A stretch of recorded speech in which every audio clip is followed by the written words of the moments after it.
All right, we're going to go ahead and call this budget committee meeting to order. Ask Ms. Sarah to call the roll, please. Danny Elvis. Here. Nancy Barker. Here. John Gibson. Joshua Gillum. Here. Tom Kern. Here. Robbie Palmer. Yes, here. And Jason Roach. Mr. Chairman, we have 5 members present constituting a quorum. We also have Commissioner Larry Klontz and Bobby James. All right. We appreciate everybody being here today. We'll start out asking if there's any public comments. If you're an office holder, obviously we'll get to you, but if you're a member of the public and have any comments you'd like to make, you're welcome to do that at this time. All right. If not, I'm going to turn it over to Eric. I think he has some comments from Chairman Roach, who's unable to be with us today. He's going to read that and then we'll move forward. I do. I've got an email here from Jason and Sarah. I apologize for not able to be here today. And a statement he wanted me to read. Budget Committee, I apologize for my absence today. I would like to share my thoughts related to the highway budget. One option that we can consider is to move enough pennies to the Highway Capital Projects Fund in order to cover the cost of road repair in the upcoming budget cycle. We would decrease the highway budget in order to bring it into compliance and pull from the Highway Capital Projects Fund in the later part of the 25-26 budget year. By doing it this way, we could mitigate the need for a further tax increase without having to increase the highway maintenance effort. This would be a temporary fix and cannot be sustained for more than a year, in my opinion. The next commission will need to address the need for an adjusted revenue stream, and they will need to move those pennies back to the general fund. However, we have done as much as we can to get ahead of the tax increase last year with a substantial jump. I'm just not in a hurry to raise our citizens' taxes again this year. Thank you for your work today, and as I said, I'm very sorry I cannot be there. That's a statement from Chairman Roach. We may refer back to some of those things that he said. Let the record reflect, Commissioner Gibson's here. We're just getting started, John. But yeah, we may get into some of those when we talk about highway. I'll keep that to the side here. Because that was a lot for us. I mean, a lot for me to process just hearing you read it.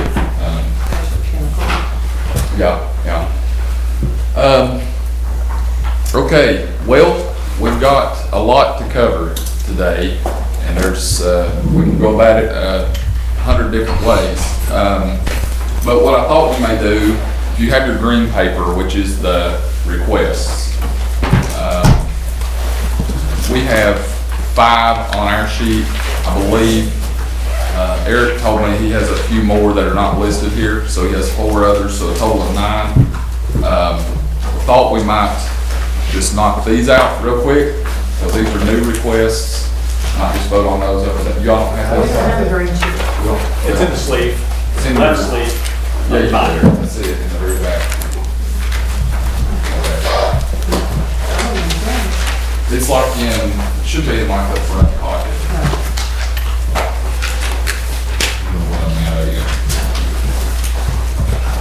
You don't have one, you don't have I need to make any copies for that. Help everybody out. Okay. So is that all right with everybody? I'm open to suggestions on how we tackle this, but I thought these are things that are definitely going to need an up and down vote, so we can go through this list and then we can start whichever fund that we want to. What are the 4 that we did not have listed, Eric?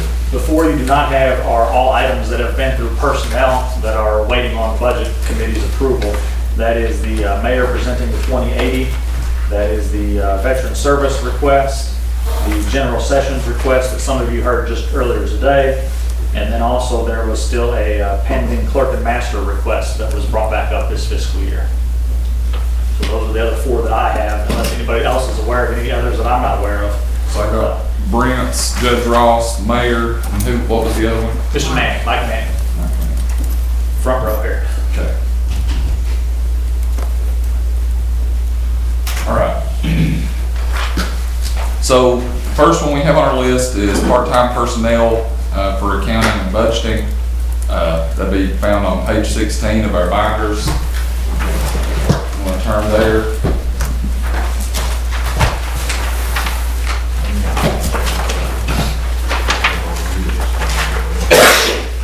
And if I may, Mr. Vice Chairman, just speak on that for just a second. Yeah, absolutely. Go ahead. So that's my request. I've reduced it from last year. If y'all remember last year, I had a full-time that was in and out of the budget, back and forth, and it was pulled the night of the budget passing. And so I tried to meet y'all halfway. Instead of asking for full-time, I've asked for part-time. It's about half the cost of the full-timer. When I did not have the full-timer granted last year, I went out and filled those with part-time positions. My fear is just I won't be able to retain them if I can't pay them a little more appropriate for the caliber of work that they're doing. So, trying to meet y'all, trying to make it a little softer on the budget. I know it's a tough year, so it's, like I said, about half of my request, and actually it's even a little less than half because the other half would have had potential medical benefits to it as well. So that's not in play here, so that's my request, and I hope y'all will entertain it. If you have to answer any questions you may have. Thank you, Eric. You're welcome. So I'm looking here, looks like you're actually showing like a decrease from your request last year, just very slight, but basically flat. You're asking for the same thing because of reductions you made in other areas, is that accurate?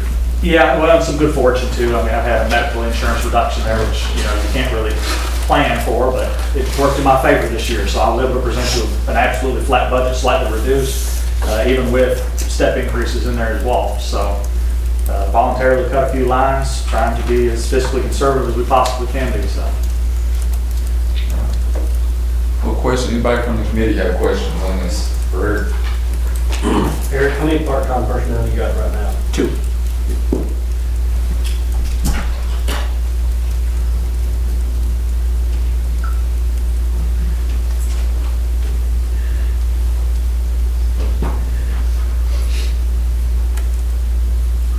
Is this 16,000 is not in your current? Is No, in no, what's it's in not in the current budget, no.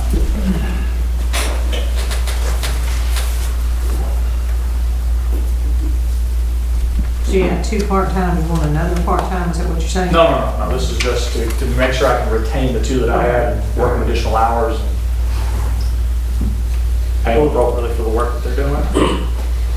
So in the first draft of the budget, your part-time personnel, you're estimating go up to 51,506. No, that's a No. flat line from budget to budget. You gotta look at original budget 24-25 versus estimate. Gotcha. And the reason that I'm not exhausting my budget is I did not hire them in July. I brought one on in December and one on in January. Had I had them before the year, I would have exhausted the budget.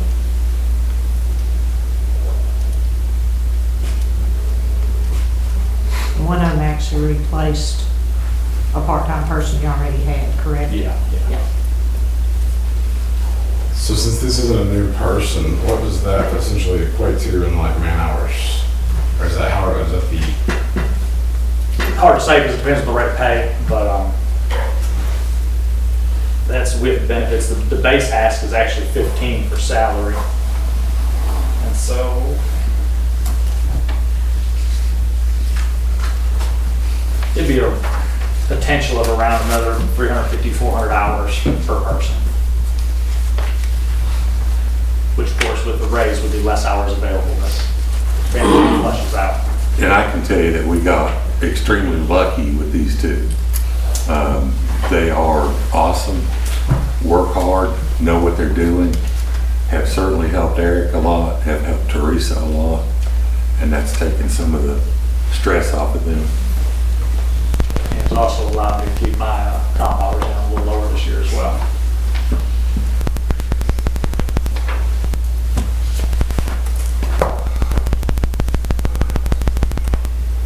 And this is still, so if we put that $16,000 increase, that would put part-time at like 67?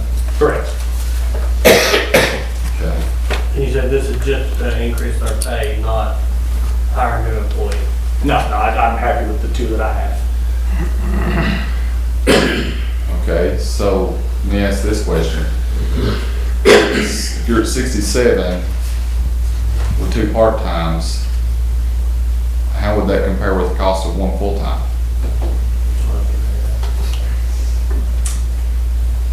Although I wanted the full-time, definitely wanted it last year. I would love for these 2 to be full-time. Having the 2 part-time has allowed me to divide their job duties and works extremely well. One is a backup to payroll, another one is a backup to me and helps with grants. So I can't really see one person filling all of the roles that these 2 have been able to do. And I appreciate the ask, I really do. But this is probably the best setup we've had in quite a while, and I like the way that this is structured. And you never know what the insurance package is going to be with a full-time person. It's true. Okay.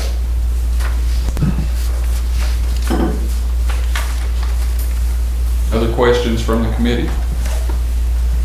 Just real quick, Eric, I got a note down here where you were probably gonna need 2 new computers and scanners for digital. Is that included in this? I think we can do that from the existing budget that we have. Okay. All right. And be clear, we need an up or down vote on this. Is that right? Yeah. We need a yes. Either Just someone to make add a it motion, someone make a motion to approve it, or someone make a motion to deny it As for calculation purpose. for calculation. It would die for lack of a motion, so if somebody wants to endorse it and second it, then we have a vote. Okay. But if nobody makes a motion, then it would die for lack of a motion. All right, I just want to make sure what you needed. Mr. Chairman, I make a motion we move it. All right, we have a motion on the floor from Commissioner Kern to approve this request. Is there a second? Second. All right, seconded by Commissioner Gibson. Any further discussion or questions on this? All right, if not, Sarah will call the roll. John Gibson, Yes. Joshua Gillum, Yes. Nancy Barker, Yes. Danny Ellis, Yes. Robbie Palmer, Yes. and Tom Kern. Yes. 6 yes, motion carried. All right. Thank you all. Welcome. Moving on to General Sessions Court, line number 2. So that will be Judge Ross's request that personnel heard this morning, correct? I didn't realize that was on there. Yes, you can, ignore that one additional request then. Okay. Yes, that's already listed.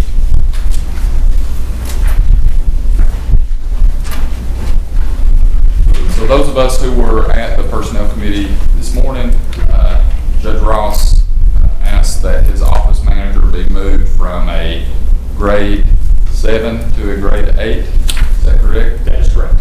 From a grade 7 to a grade 8, which in his opinion puts that employee more in line with other clerks within the Justice Center.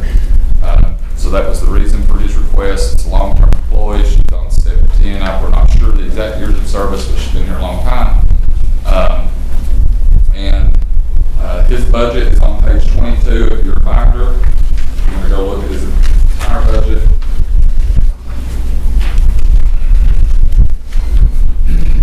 And without this $7,100 increase, he is requesting $1,044 less than he did in his original budget for 24-25. So if we approve this request, you'd be adding around $6,000 to his budget over last year's request. Does that make sense to everybody? So it did go through Personnel Committee. It just needs either approval or denial from this committee. What was the outcome first one? There was 4 of us there, and Unanimous decision. This is all. right, we have a motion from Commissioner Alvis to approve this request. Is there a second? All right, seconded by Commissioner Palmer. Any further discussion or questions on this? That $7,000 increase, Eric, was that from, it says, was that, did we, remind me, why did he go from 7,000 to 0? Was that the state picked that up? If I remember correctly, he said that was no longer needed. The state was going to cover the cost of that. All right. Any other questions or discussion? If not, Sarah will call the roll. Joshua Gillum, Yes. Robbie Palmer, Yes. Tom Kern, Yes. Nancy Barker, Yes. Danny Ellis, Yes. and John Gibson. Yes. 6 yes, motion carried. All right. Moving down to Hawkins County Sheriff's Office, request for body cameras, $110,000 is the amount requested. It's on pages 27, 28 of your binder. Sheriff, is there, or Tony, do y'all want to speak about this again, or? I can. It's just, actually may not be the sheriff bringing it to you, but the citizens of Hawkins County, it's that time that we've tried to stay away from it about as long as we can because it takes on a new, different animal with it. But we get requests every day. It's, lawsuits that, I know a couple of lawsuits right now. If we had body cameras, we wouldn't be in them. Society is demanding it across the United States, and Hawkins County's hit us. So, and of course, we're looking at the GPS side of it, where officers are that, where, who you can send first or who's the closest. But it's a reoccurring expense. It is. So, I think we're probably about the only one in East Tennessee that don't have it. So, I just wanted to reiterate what you said there. It is an ongoing cost, so I don't want anybody to think that this is a one-time expenditure, because that cost is not for equipment. It's to rent the equipment, That's and to correct. manage the content of the video. maintain the evidence, because that's what it's considered, is evidence. Not arguing for or against, just make sure the committee is aware that this is something when you commit to it, this is an ongoing expenditure year over year. Understood. Do you have something, Sheriff? I can think of at least 3 complaints that I've had on my officers, which has been invalid because they had their own personal body cams that totally dispute what the complaint was. So that's an asset too. It helped those officers get out of a situation they might have got disciplinary action in.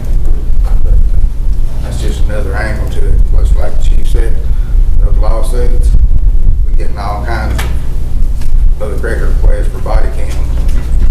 Everybody's got them, so they think we do too. But it's just an asset to the county and helps on their lawsuit too. If I have a question, how many body cams are you talking about? Just 25 to cover patrol. 25, and that's just to cover patrol. The patrol side of it, who's answering the calls. We couldn't afford to put that on detectives and everybody else. So, let me ask this question. You said that currently the body cameras that are being worn by those who have personal body cameras? That is correct. So, how are they retaining the video? 2 of the officers are paying $300 a year because they want the thing, and that's not right for them to do their job. Well, I guess what I'm asking, I have a GoPro. And when I videotape do a video, then I can download that video. You have to retain it for 7 years, and you have to make sure that it has not been altered. I guess the authenticity of it is the main part of it. And Axon, there's 2 companies that we talk to. Axon is probably your main one in this area. They maintain your evidence for you. It's just like our server at the jail. We have to pay ISOMs. They maintain that information for us. Just we don't have the servers big enough to hold this amount of information. So, you said the current situation, you had 3 invalid complaints. So you were able to disprove the claim with those complaints. Right. Would it be more cost effective just reimbursing the officer to buy a personal body camera than? Sure, it still costs you $110,000.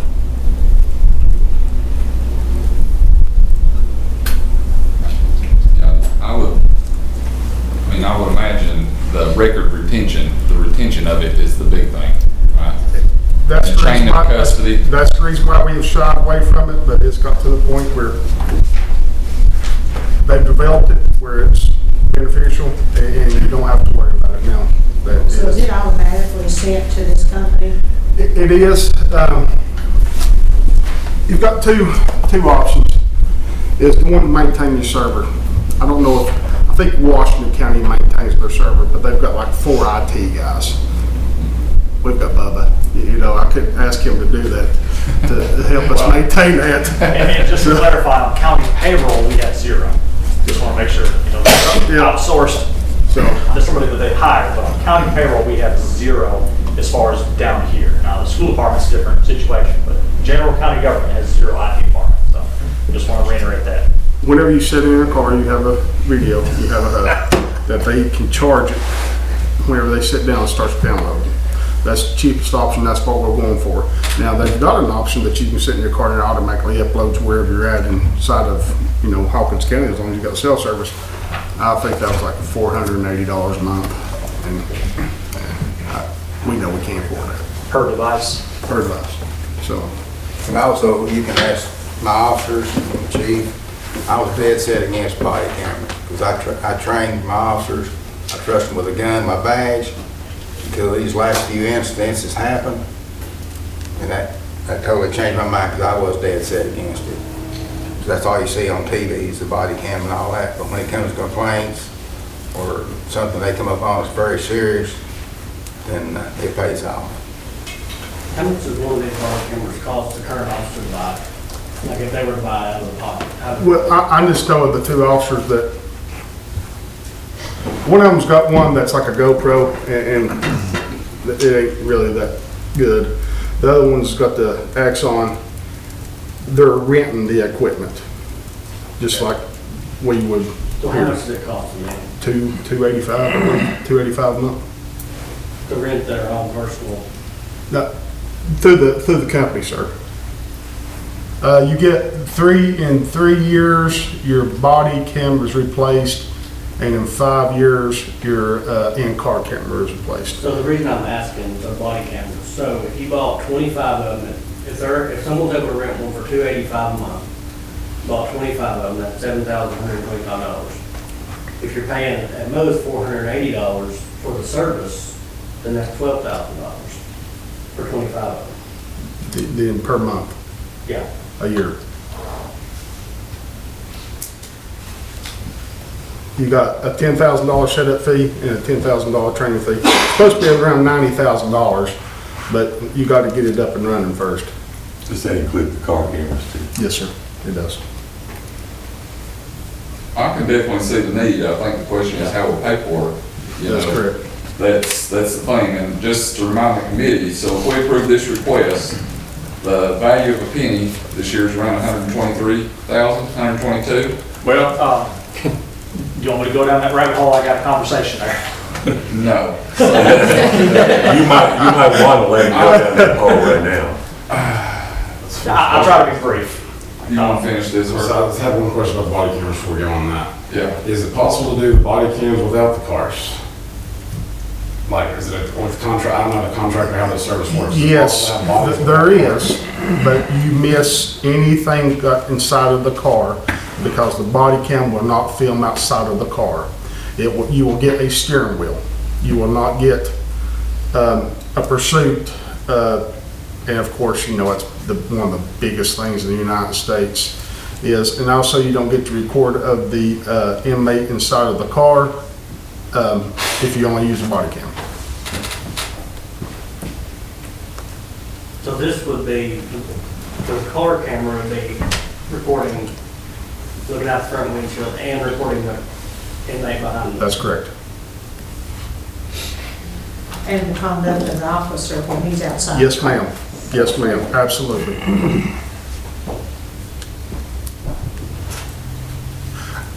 I can tell you though, I know y'all really don't marry y'all, but they've got it set up where which we couldn't afford it, that if you draw your weapon, it automatically records. If you draw your taser, it automatically records. That's pretty neat. If y'all want to pay for that. Just kidding. Just saying, it's pretty neat. I've learned a lot in the last 2 months.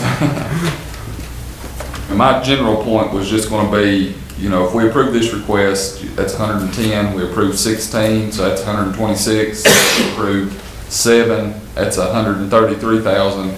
So I imagine the value of the penny didn't go up based off what you're saying, or maybe it did. But anyhow, you've added about a penny. If you approve this, you're around a penny or so in taxes of this spending would equal, right? So, and that's fine, that's okay. We just have to know how we're going to pay for it.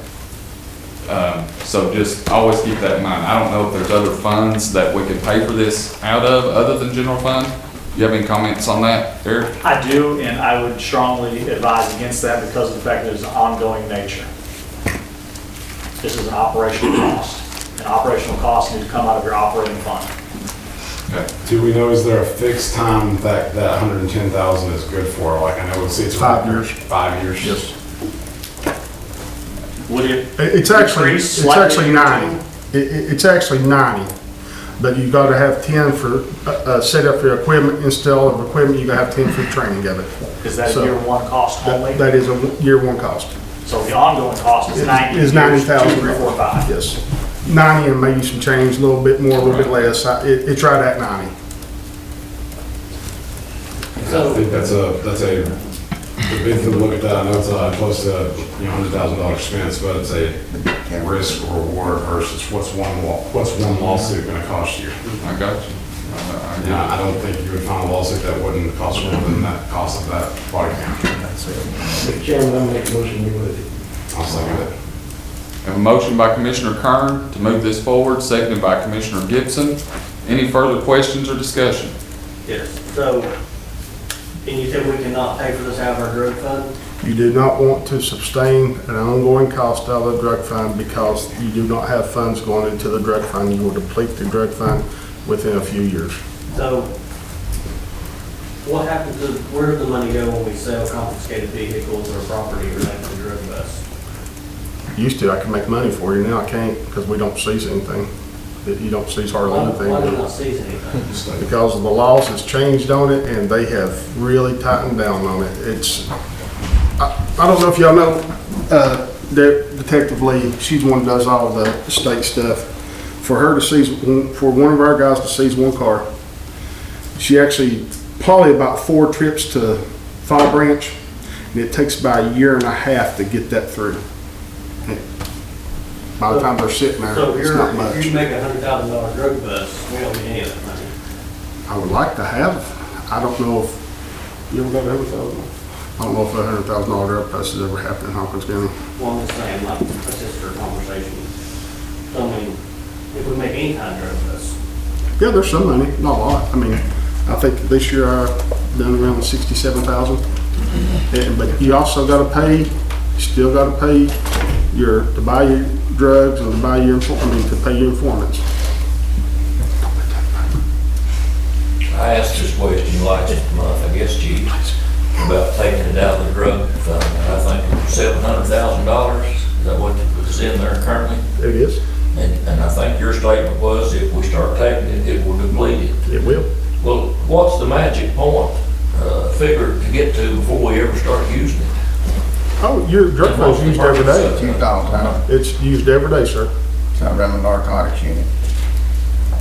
Well, I mean, and if we could do it one time on this $100,000, take it out of the drug control fund for one time only and then address it again next year, I wouldn't have no problem supporting it, but I don't know why we don't want to take it out of that $700,000. So do you have to maintain, that's maintaining the 700,000, right? I don't For think your there's a drug set fund, cost so of you it. can operate the drug. Yeah, I mean, you're talking, $50,000 in overtime, $50,000 in drug payments, $50,000 and, I mean, I'm just going around numbers off that pays. But what I'm saying, it's just not sitting there in a pile of money that No, you're ma'am. not using. You're using it all the time. You're just trying to maintain that level. And actually, I'd probably need to look up a law that I don't know if, I know you can buy equipment out of the drug fund, but I don't know if you can have a reoccurring cost if it's not directly supporting the drug area. There you go. I just thought of that you can't use the drug fund unless it is 100% supporting drugs. you got a TCA code? Yeah, I would have to look it up. I've got the book up there. I could probably tell you. I don't have it right here on top of me. I mean, Jeff will say Same it's thing with too you much. can't use money you can't use stuff that's bought with drug fund money for other operations. Drug So I'm sure that same applies. I would think so. I would have to, do not want to speak without looking that law up. Exactly. And as far as an academy, I'm sorry, Sheriff. You're all right. No, go ahead. As far as using the drug fund money, is that just one of those deals from an accounting purpose? It's not considered consistent revenues, so it's not attributable that we can. I mean, just for reference, in 25-26, you have on the books $22,150 in estimated revenue. You have $132,100 in estimated expenditure. So you're already operating your drug fund at a $109,000 deficit. They're not gonna run it that way, but that's what's on the books. So your estimated ending fund balance next year is already $593,000, down from the 703 that we're estimating to end 24-25 in. And I don't have the TCA he's referencing either, or know if it is a TCA. But it is a pretty standard practice that you don't spend out of any fund for business that won't be conducted in that fund. So if he were giving it to purely his narcotics officers, which he's already stated is not, he's giving it to patrol, I don't think that's a stretch. Okay. 39-1-101. There you go. Commissioner Kern, you had something? I appreciate the fact of looking into it to say, hey, what's our options? But in hearing this, I think there's too many variables. I think this is a problem we need to fix because it's going to be recurring. So we're going to come back next year and have the same thing. So if it helps the county and our officers, I still say we have to go ahead and fix it for the recurring use.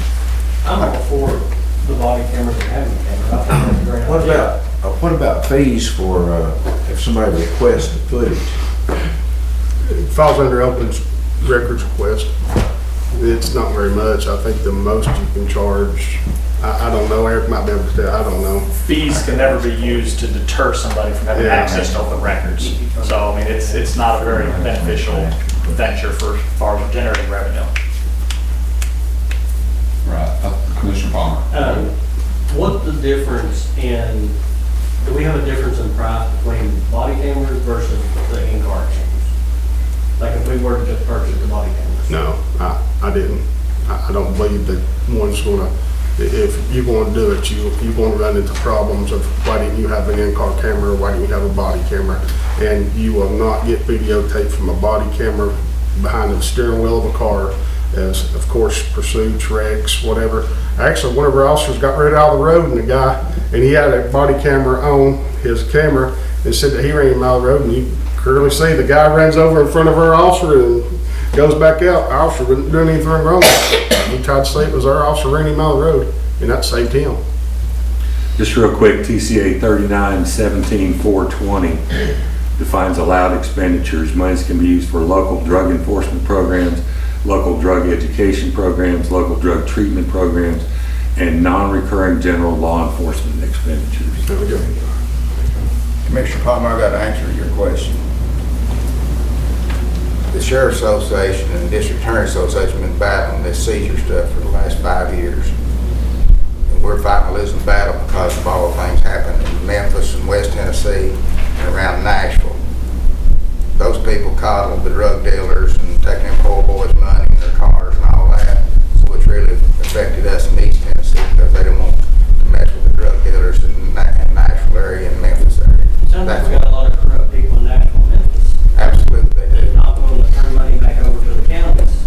Absolutely So they do. I make me wonder where the politicians down there get them money from. I don't know about that, but I know I'm on the legislative committee for the Sheriff's Association. We battle that every year. And we know we're fighting a losing battle because what's going on in Nashville, what's going on in Memphis. And you're saying that the state won't allow you to seize? They keep changing the law, but they put it in such an uphill battle, it's not worth the fight. Oh, okay. So then what happens to it? It returns to, Everybody just quit seizing stuff because it's fighting that losing battle. You're spending lots of time doing it. And it all started back years ago in Memphis on the interstate where those officers took a lot of guns and money and vehicles and all that. Went up with the wrong guy to get, so that's where it all started. Let me speak on that a minute. I used to be law enforcement, used to be narcotics. And these two guys will tell you, when I worked in there, I was the seizure king. Absolutely. I made this county a lot of money. We'd seize everything. We'd go into drug homes, people that don't have jobs, but yet they're driving $30,000 and $40,000 cars and brand new 75-inch TV screens, washers, driving. I seized it all, did I not? Absolutely. Laws changed. Now it's harder for your narcotics officers, because I still keep up with it. You have to absolutely prove 100% that they bought that with drug money. And it's all because, like the sheriff said, I'll say it, the liberals changing laws for their buddies because, oh, they're picking on me, and they don't make money like you used to. It's hard to even seize a DUI vehicle anymore. So So, it's a dang shame that drug dealers get more rights than common citizens. exactly. I agree. And I hope Nashville hears it. And you can write that too. Robbie, R-O-D.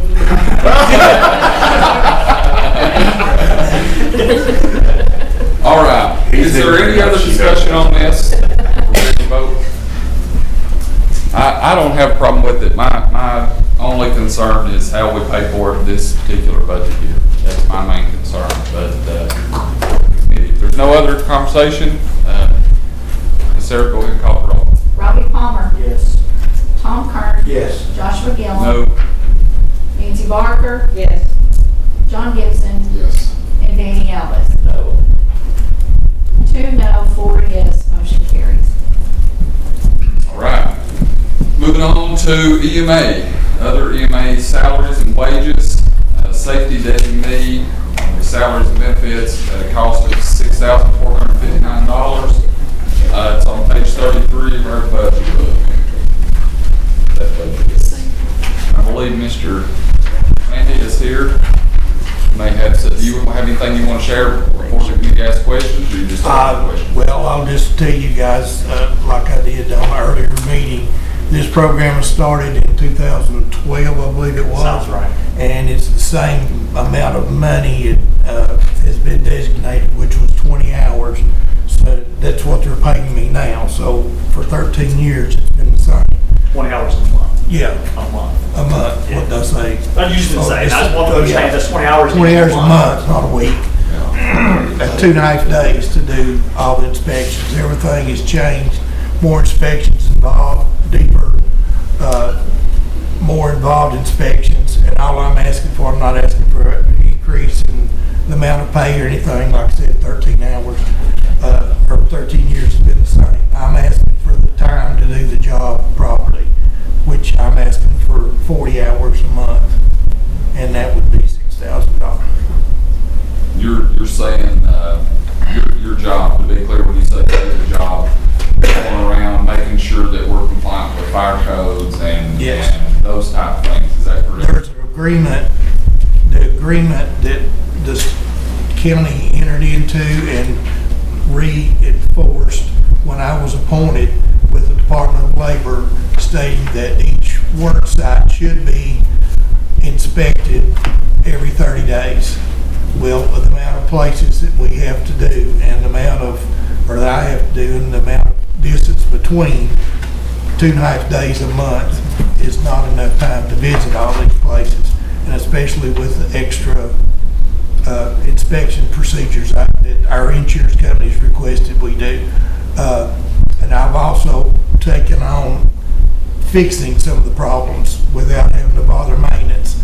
I've changed locks, I've rekeyed locks for different places, and that's part of, I look at that as part of safety being part of security, and that's saved having to call someone from no neighboring county to come down and do it. So I think, I mean, like right now, I've got a couple things I need to work on a couple locks and adjust things, door closers and that sort of thing. There has to be certain rates and so forth that I can do myself without having to get maintenance or somebody to do it. So I'm spending a little more time, more involved in this. So that's why I'm asking for the extra hours. One thing that come up, just as an example, we moved filing cabinets from up here down there. No big deal, they're filing cabinets. But people from up here have to go downstairs every so often to get something out of those filing cabinets. Well, now, if that down there becomes a work area, according to state law. So now we need to make sure that the exit lights are working correctly, and there's exit devices on the doors, which we've got a new exit device we can put on. We have to take the existing lock loose or off, disable it because it's a jail lock, and put on exit device panic hardwire. So things like that happen, and like I said, I'm helping to do some of these things, and I don't have, do 90 days a month, take a lot of time. That's not much at all, 20 hours a month. That's what I'm asking. All right, any questions from the committee?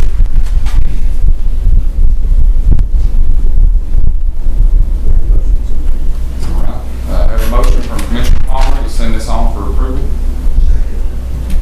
All right, second by Commissioner Kern. Any other questions or discussion? All right, Sarah, call the roll, please. Nancy Barker, Yes. Danny Ellis, Yes. Joshua Gillum, Yes. Tom Kern, Yes. Bobby Palmer, Yes. and John Gibson. Yes. 6 yes, motion carries. Thank you, gentlemen. All right. Moving on to Parks and Fair Boards. And you. It's a Don't get general, on me all morning. It's- Remember, we don't want two of you. it's a general term, sorry. Just kidding. She needs to change her vote.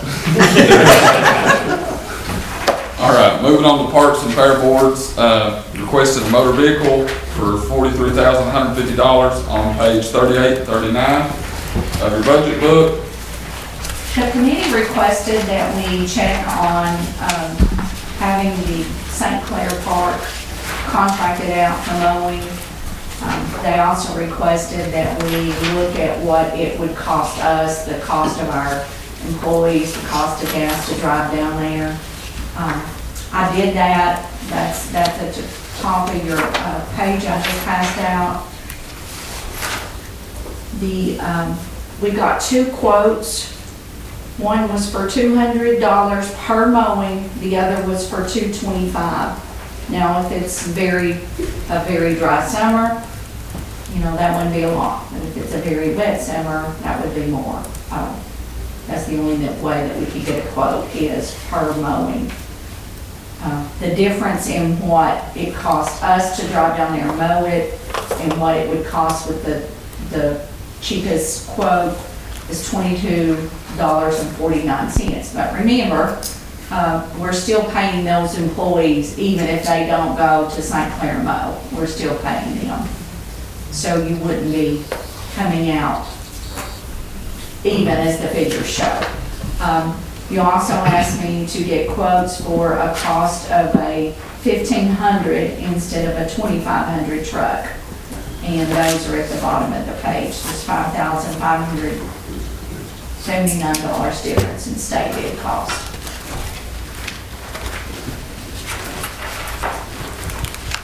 And again, those gentlemen at the park are working with vehicles that are extremely old. So even if we didn't get a truck for them to mow St. Clair Park and pull the mower down there, their trucks they're driving now are hand-me-downs from the property assessor's office. And one is, we're pouring antifreeze in it every day. Do they drive their vehicles home? They do.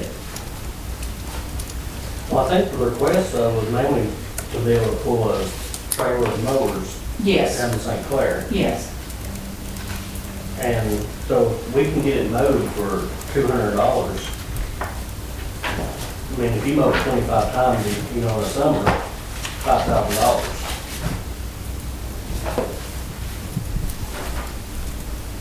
I mean, that's a lot cheaper than buying a $45,000 vehicle. Sure.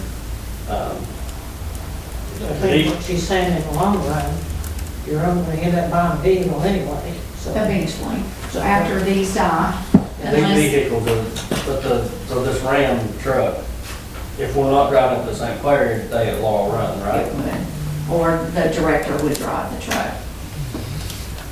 The director would drive it home, and then the personal vehicle?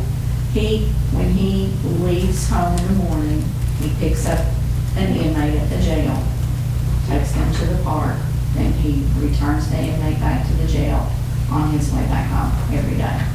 And they're also in call if there's an emergency, somebody needs to get in, and somebody gets blocked in the park, I have to go back out, so they do take the vehicles home.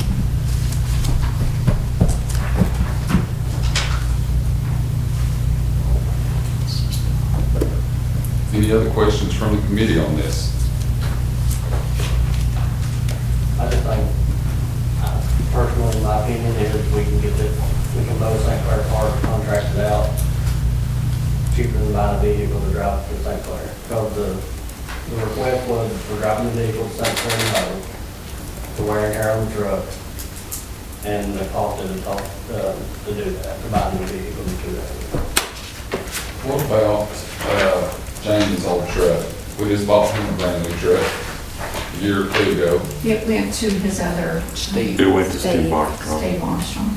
deputy director. Just feel like, and I said this when we talked about EMS stuff here a while back, we just buy a lot of vehicles. I know it, we have a lot to maintain, I know we do, but it just seems like every time we turn around, we buy a new F-250. And, I mean, but I know, I understand you need it, it just sucks. For lack of a better term. You don't necessarily need a truck to pick up an inmate and drive. You don't, but they haul trash. They pick up trash every day at the park. They have to haul it to dispose of it. And you can't exactly put all that trash in a car. And you wouldn't ask your employee to put it in their car, certainly. The park needs a truck. Who picks up our trash here at the mayor's office? Maintenance, Solid waste. well, we have a dumpster The down there, dumpster. but maintenance picks Maintenance up. puts our trash from this office in that dumpster. So, could we not get a large bin to keep it all run? So they can put the trash there and solid waste pick it up from there? They would still have to go out to the picnic areas and pick up all the trash as well as the boat ramp. There's trash. It's on the truck there, they Yes, can out drive the truck over to the bin and put it in the bin. They can, if they've got a truck they can drive. Again, Mr. Palmer, all of the vehicles they have. I understand that, I'm just saying that the truck is still drivable. If you can still drive from Laurel Run Park to St. Clair, then it can still be driven at Laurel Run. Yes. So, I think the only other thing to consider there would be the cost of the bin, and then probably a conversation with Mr. Lilly about his truck driver availability. Could they add another dumpster to the route or whatnot? Question's been called by Commissioner Palmer. So, that, Ms. Sarah, call the roll. And that's to purchase this vehicle. That's right. To my knowledge, there wasn't a motion. Robbie still had his now there for discussion. well, then I'll make a motion to contract out St. Clair Park to be mowed for $200 and to leave the current vehicle at Laurel Run. Okay, motion's been made to, Hold on just a second. Do you want to put a dollar amount, because are you adding money to line 399 for her to do that? You would have to add money to the other contracted services. In lieu of a vehicle, are you adding $5,000 to 399? Is that what I'm asking? $7,000 to the line to contract out St. Clair Park. right, the motion's been made to put $7,000 in other contracted services under the parks budget to allow them to contract out mowing of St. Clair Park. Is there a second? Seconded by Commissioner Alice. Any other questions or discussion on this? No, Ms. Sarah, call the roll. We're still gonna have to go out there and check and make sure that they mowed it. So Parks is still gonna have to follow behind them and see that they mowed it. Danny Elvis, Yes. Robbie Palmer, Yes. Tom Kern, No. Nancy Barker, No. John Gibson, No. and Joshua Gillum. Yes. Motion fails. We got 3 yes and 3 no. All right. So that motion failed, so is there any other business or any other motions want to be made on the Parks and Fair Board's request for a new vehicle?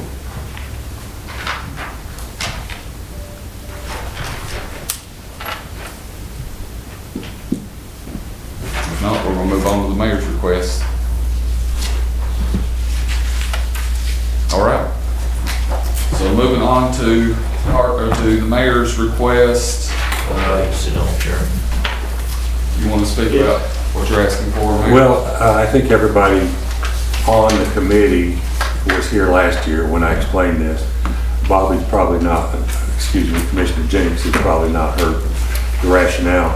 But we have a 7-hour-a-day pay scale and an 8-hour-a-day pay scale. The employees in this office, including Eric, purchasing, accounts payable, payroll and insurance, and EMA director and deputy, and county buildings property manager, all work on that 7-hour-a-day pay scale. But they are here way more than 7 hours a day. All I'm asking is to move them to the 2080. It's called 2080 because it's 8 hours a day.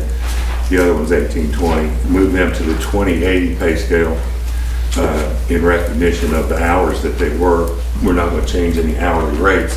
It does increase what they get paid because they're getting paid for an extra hour a day. Looks like it would total about $59,765. It involves 7 people.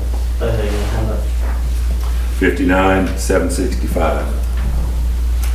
It involves 7 people. And if anybody needs any more explanation on it, I think I explained it last year as many times as you all want to hear it. All right, you've heard the mayor's request, basically to pay the employees for the hours that many of them are already working, potentially cutting down on comp time. Right? Many are working more than that. I know I'm working more than 8 hours. I'm not in this, but they're here before I get here and they're here after I leave. A lot of them.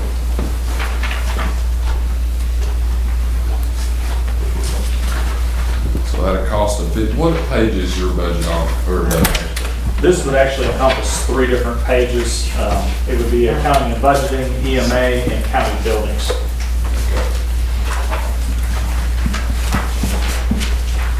What's the work day right now, Mayor? What's the work day? Yeah, 8 to 4. Unpaid hour lunch.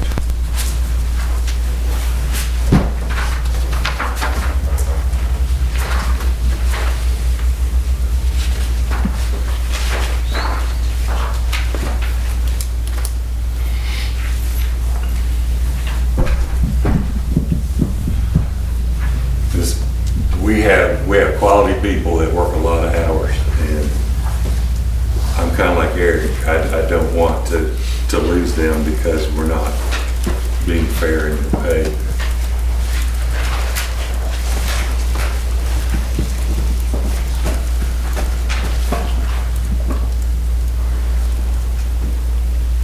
what's the pleasure of the committee?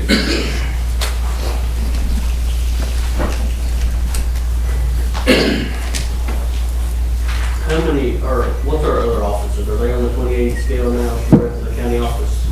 The ones in the courthouse are they all on 7? Yeah, all the courthouse is, solid waste is 8 hour, highways 8 hour, sheriff's department is a mix between 8 hour and tour of duty.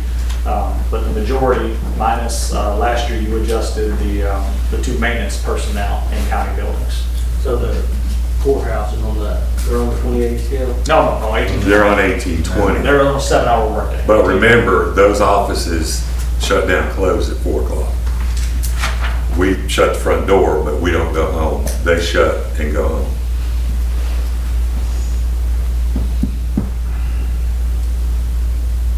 So if I recall correctly, last year we went through this. Several times. The understanding was if we gave Eric some more part-time help, then that would alleviate the need to go on the 2080 scale. Your apples and oranges, Commissioner Palmer. Yes, they're helping, but the folks here are still working more than 8 hours a day. I invite any of you to come in and be with us for a day. There's an unbelievable amount of work that goes on in this office. Everything happens in the county comes through here. Anybody that's hired, has any kind of a claim with insurance, all the payroll comes through here, all the bills are paid out of here, all the POs, everybody requests out of here, and there's a lot of work that goes on here. And then, you know, Sarah is having to meet with folks after hours, before hours, that kind of thing. She's here way more than 8 hours a day. And again, it's not for me because the state sets mine, but I don't know how else to do except get down on my knees and tell y'all that they truly deserve this. And I know it's $60,000 that we don't have, but if you have to replace somebody, then look at the training hours, look at the continuity of work that's going to be missed. I just want to compensate them for what they're working. Go ahead. If you're working people more than their 7 hours or 8 hours, are you paying time and a half? Comp time. And comp time accumulates in straight time from 35 to 40, but anything over 40, comp time does accumulate at time and a half. And, you know, that there has to be a time where they can take comp time, which is very rare. I mean, at some point, we have to pay that out. At some point, do we have to pay out comp time? People can't just lose comp time. Upon their leaving, you owe them their comp time, absolutely. And then the other issue is, if budgets allow, quite often at the end of the year, we do a comp time payout for offices that have money that can move around, because those employees cannot carry more than 240 hours past the June 30th basis. So if anybody's north of 240, they either have to take it off, which sometimes isn't really possible, or have to be paid it down. So quite often you have to pay people down at the end of the year to get their comp hours back in compliance, or back low enough that the next year they won't be out in compliance. May I add something? And the thing is, when you pay that comp time down, that's comp time that's paid to the employee that they actually work. They do not receive any retirement benefits for that money. But it's still money being paid that would be saved an hour a day if we went to this 28. How much was paid out last year? I don't have one set number because it would vary through several offices. So you're saying these are 7 full-time employees now, correct? Okay. So, help me out a little bit here. I can't come up with 7. All right, we've got Eric, Okay, we've got Michelle in purchasing, okay, we've got Becky in accounts payable, okay. we've got Teresa in payroll and insurance, we've got EMA Director Jamie, and Deputy Steve, and Property Manager Sarah.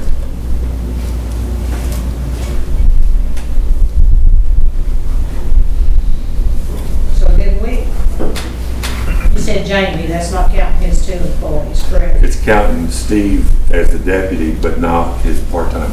And did we give him, did we do that last year? Didn't he go to 8 hours last year? No. Maintenance went to 8 hours, Robert and Kip. Okay, all right.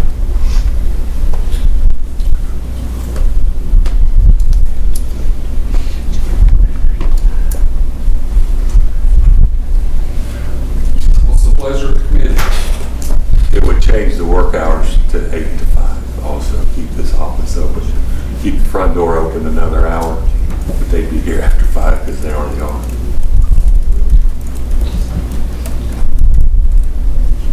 So change it from 8 to 5, but then they'll be working after 5 o'clock. Yeah. But it cuts that hour from 4 to 5 out of the comp time. Yeah, So we're gonna get asked to pay for that extra time that they work after 5 o'clock. it's comp time. But look at it this way, Commissioner Palmer, you've got, most of your comp time is going to accrue from 4 to 5 to 6 in there, okay?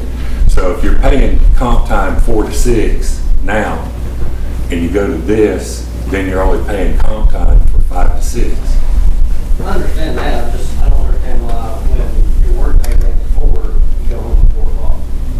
We can't go home at 4 o'clock. You want to get everything done in this office, we can't do it. We went through this last year.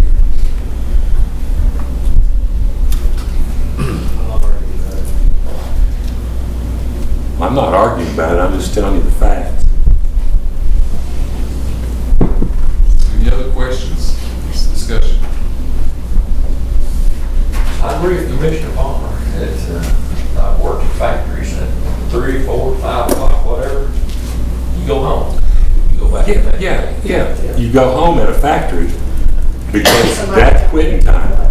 But if it's quitting time here and you've got some things remaining to do that can't wait till the next day, they're gonna stay and do it.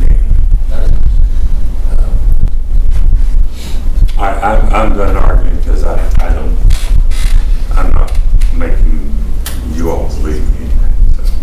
Well, I certainly believe you. It's, what this all comes down to for me is how do we pay for it? That's the question, is how do we pay for it?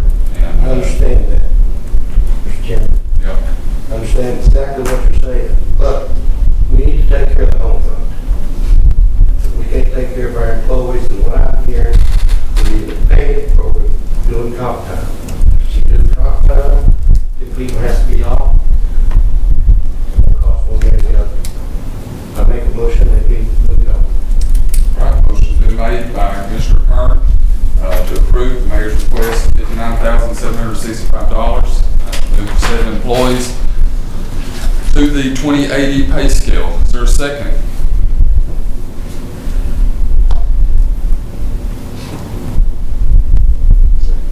Second by Commissioner Palmer.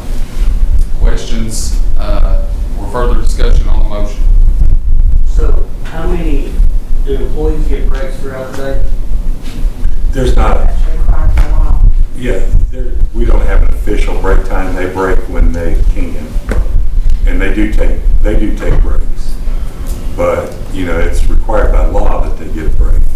And they're not paid for lunch. They take an hour for lunch. I know last year we talked about looking at that time clock, so if we go on break, clock out, clock back in. I think we're adults, Commissioner Palmer. I think we can No control one's ever ourselves. done an adult. I'm just asking a question. Well, you're saying that they're going to cheat on their break time is what you're saying. I didn't say that. I just asked if we actually look into a time clock. I had to clock in and out of work. Okay. You've got a much bigger organization than we do. We kind of police ourselves. We take care of each other around here. We've got a lot of great folks, and they are not going to cheat on their break time.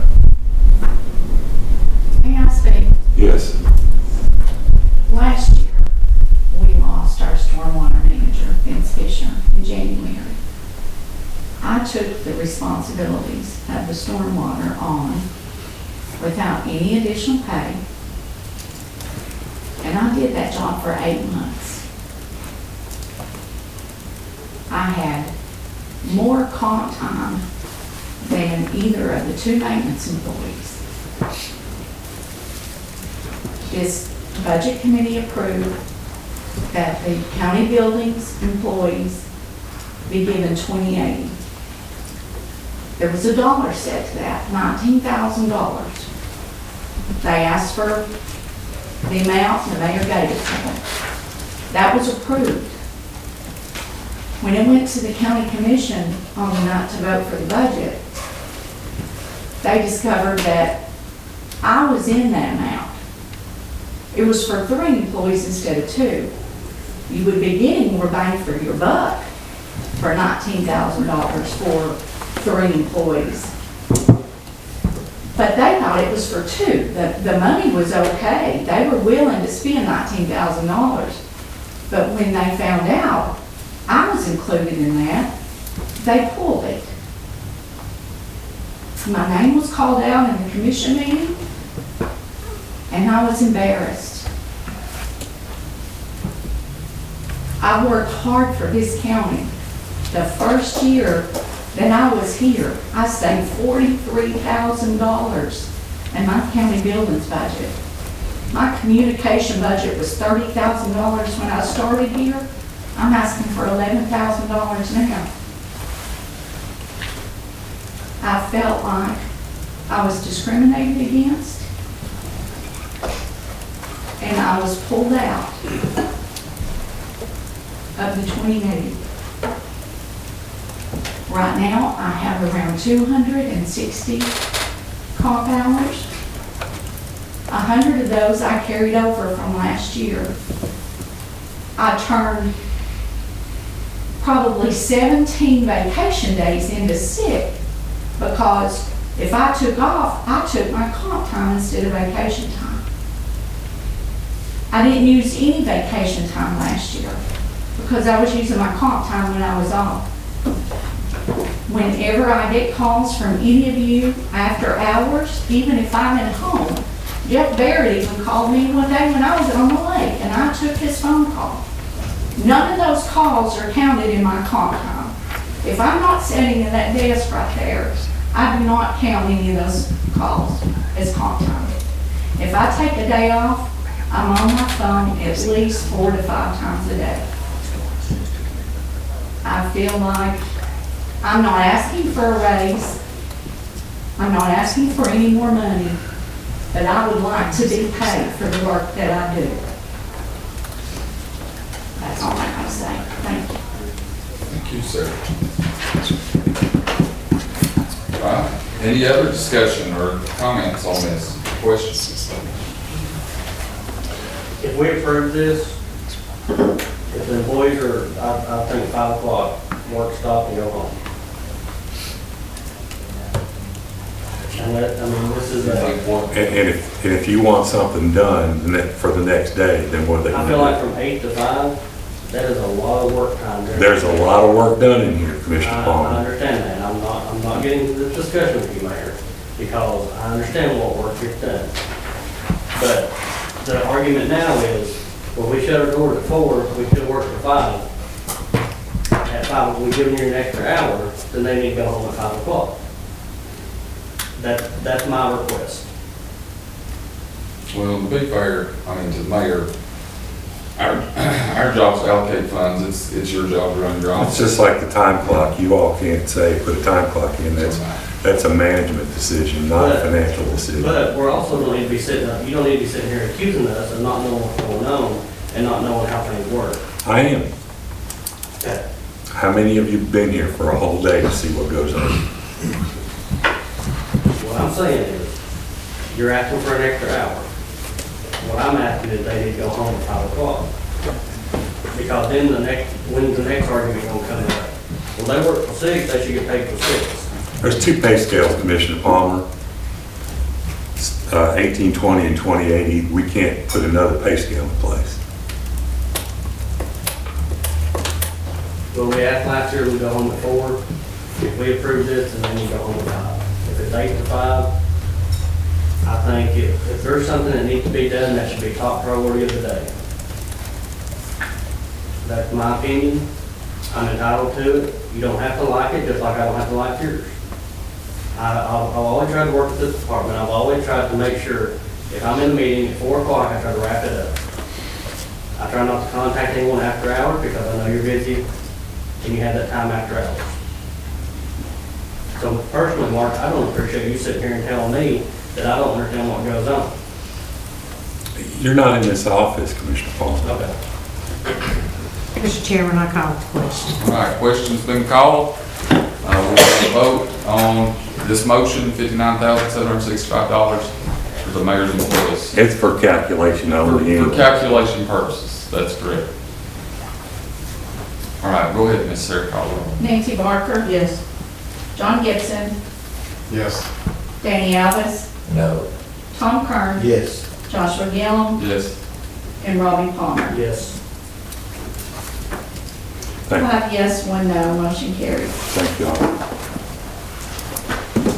All right, moving on to clerk and master's request. I believe this, Brent, this is for a change in pay scale. Yeah, but it was approved by the personnel committee with no opposition, but it didn't get funding in it.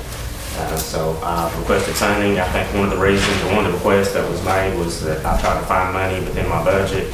So I have cut items in my budget to try to help fund this. Plus we have increased revenue, as I mentioned last time, drastically in the interest on deposits, which I know can't be used for this, but it's still money for the county. The passport fees have increased drastically too on it. and then just cutting contracts, renegotiating contracts, and so on and so forth. Between the two, between the increase in revenue and cost saving, about $78,000 I'm looking at this year saving the county. So I would request that the funding be put in place for the approval of the increase in my employees' pay scale.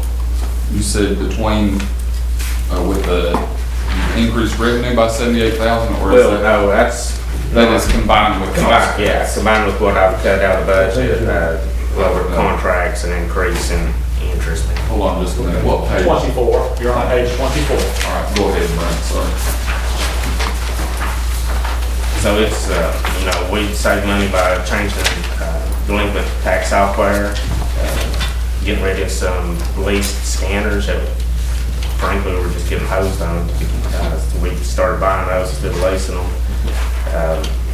And just reducing, budget items that weren't used before. Like part-time, I've never used part-time since I've been there, because I really feel like it would be a waste of my office, because I don't see the point of part-time coming in that there's nothing they could really do for me. So, just taking stuff like that out. Like I say, when I came into the office, we were making less than $200 a year on the interest. After switching banks, negotiating a couple of times, we're making over $55,000 a year in interest. Passport fees, we went from, roughly $7,000 in 21-22 to we'll probably make right about, $23,000 this year. Just stuff like that. We really worked hard to try to do it.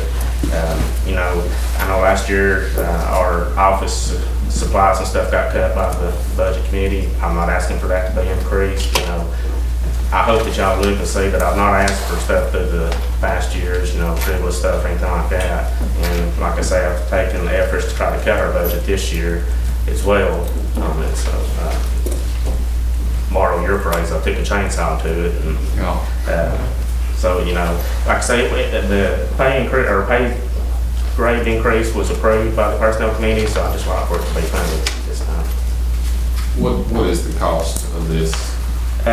Roughly, it would be like $24,500 across all the employees. 24,500. Mm-hmm. That's 3 employees. 4.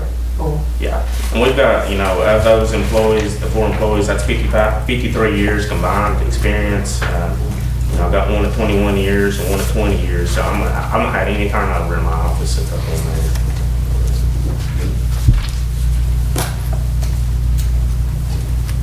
Committee's heard the request. What questions do you have? So 24.5 for total? Yes, total. I don't have that figure in front of me today, so I can't confirm that. It sounds like a reasonable number, but I can't confirm that. So if you make a motion, I would ask that you approve the request, not a specific dollar amount, so that I can make it work out exactly how it should.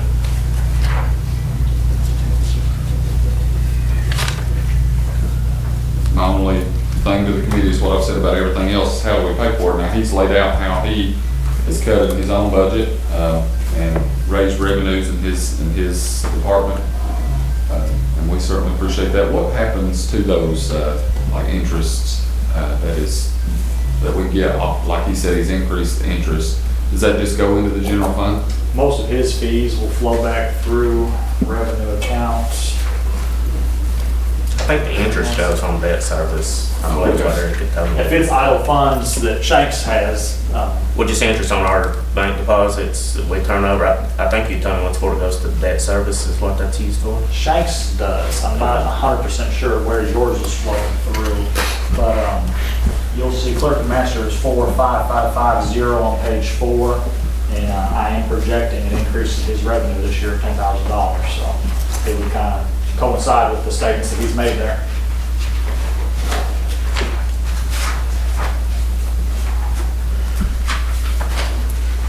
And our delinquent tax sales, since we started doing them online, has generated quite a bit more income for the county. Obviously, we don't get to keep the excess funds, but we have those excess funds on deposit, so that's part of what's increasing our interest too.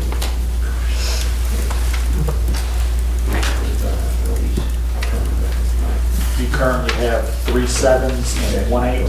Yes. Mm-hmm.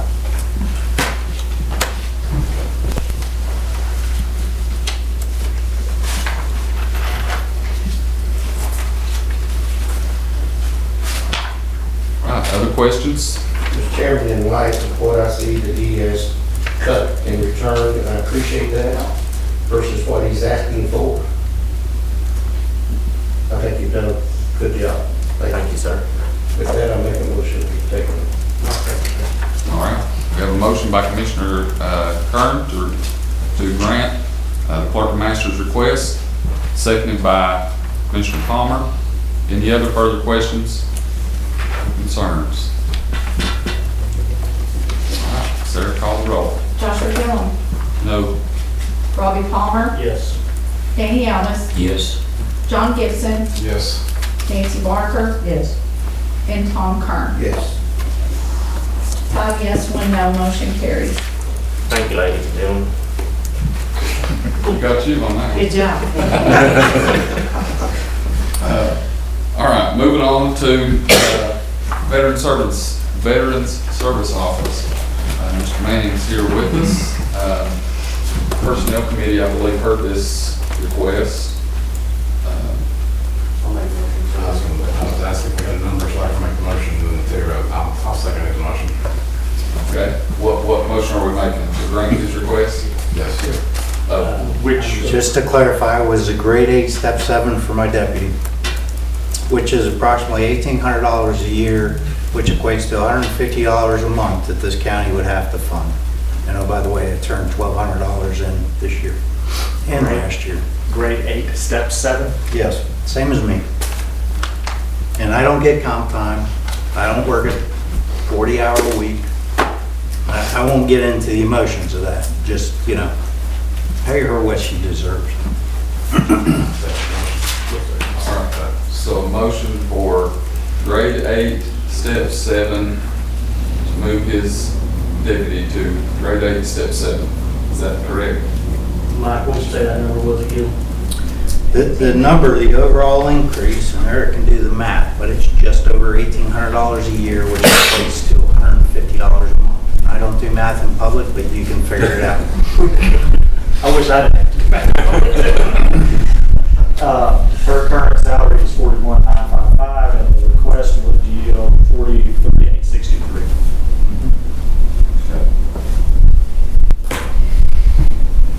All right, any questions or discussion?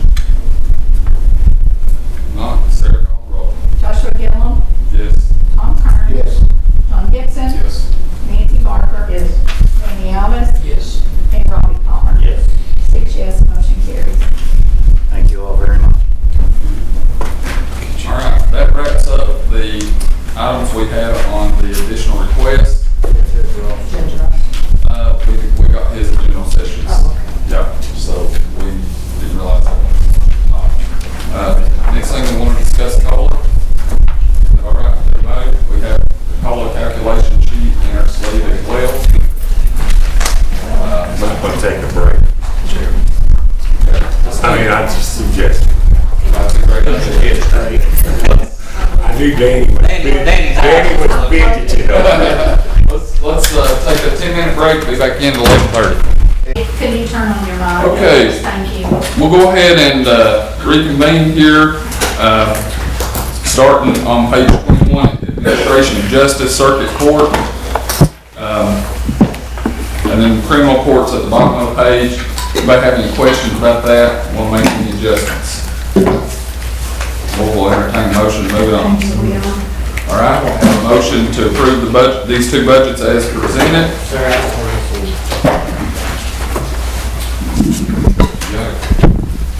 Is there a second? Second by Commissioner Barker. 21. Who was the initial motion made by? John. That's right. Okay, all in favor of approving these budgets as presented, say aye. Aye. All those opposed, like sign. Motion carried. All right, moving on to General Sessions Court. See the budget presented here, we already considered his new request and approved that. Are there any other questions or amendments to be made to this budget?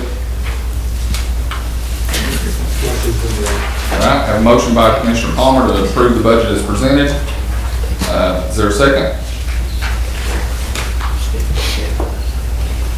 Second. second by Commissioner Barker. Any discussion or questions? All in favor say aye. Aye. All opposed, like sign. Motion carried. Moving on to recovery court. This is all grant funded, is that correct? No Grant- local funds? Grant funded and earmarked revenue that have to be used for drug and alcohol treatment. So there are local funds, but it's earmarked to use for everything else in the U.S. Gotcha. So, hold up. Explain that. Is it local tax dollars? No, not local tax dollars. It doesn't do with wheel tax or property. It'd have to do with fees. Okay, gotcha. Revenue's 42141 and revenue 42341 because of the top of the sheet. Gotcha. Make a motion to send it on. All right, we have a motion from Commissioner Barker to approve the budget as presented for recovery court. Is there a second? Second. Second by Commissioner Kern. Any questions or discussion? All in favor say aye. Aye. All opposed, like sign. Motion carries. Moving on to Chancery Court. He had a request that we approved for $26,000 using Eric's figure. That's already been approved. Is there any other questions or concerns about this budget? Now, he did say this part-time personnel, he was eliminating that, is that correct, to 3,000? I was a little vague on that. It sounded like, at one point he said he was getting rid of it, another part he said he didn't use it. So I'm not sure if he was volunteering to get rid of it in the budget or not. She hasn't used it in 23, 24, or this year. I don't think he's ever used it. I think previous circuit court coach used it to Yeah, this is digitalize Brent, some right? records, huh? This is Brent, right? This is Brent. Yeah. I think the previous clerk master used it to digitalize some records. I think when that project was concluded, I don't think it's ever been used again since. Okay. Any actions the committee wants to take on this? I'll make a motion to move on. All right, have a motion to approve Chancery Court budget as presented. Is there a second? With the additional 26,000, correct? That's correct. And it is seconded by Commissioner Kern. All in favor, or is there any questions or discussion? All in favor say aye. Aye. All opposed, like sign. Motion carried. Juvenile court.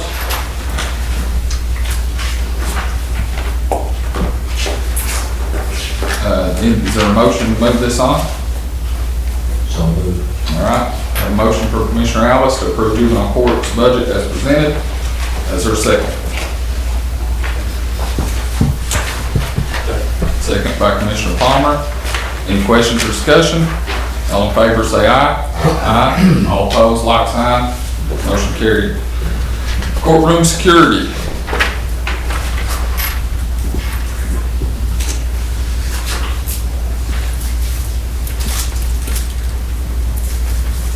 Is that liability insurance number, is that estimated or is that set in stone? It's going to be pretty close. It is an estimate, it's going to be pretty close based off of them having full staff. Okay. That number was underestimated in the year previous because they had had all those positions filled. Excuse me. Trying to do two things at once. But now I think they have all the positions filled, and so that will be more accurate moving forward. All right. Yeah. Communications. Yeah. The communications equipment, that's been zero, now it's 500. We know what that is. Conversion. Is that phones? I mean, that looks about like 6 phones. Is that phones for security? What would communication even be? That's probably computer communication problem. Okay. We keep up with the cameras from up here and down there, so. Okay. Now, Just just set up a $500. command post Yeah. there at Right there, where the the first breezeway. I think that's probably, I think that's right. All right, any questions or adjustments to be made? On the other equipment, security cameras and equipment, is that just for more we have installed new equipment? On what, man? 790. I'm I assuming think that's. that was in the courtroom stuff. Do what? I think that was some of the stuff in the courtroom. Have to upgrade some of that stuff. That normally comes out of my budget, doesn't it? the TVs and stuff like that, that come out of your budget. Security cameras, If it's in the courtroom, it comes out of my budget. that's the breezeway, so that's set up there initially or not. That's my budget as Sure. well. That's a Tommy question. I pay for that. They put it in there for some reason. I can find that from anything. Right. Any adjustments or motion moving on?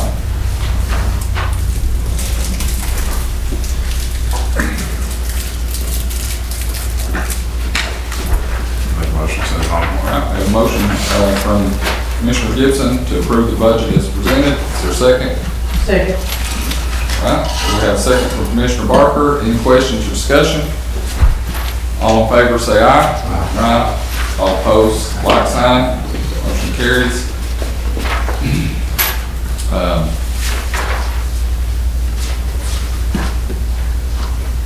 Do we want to do all of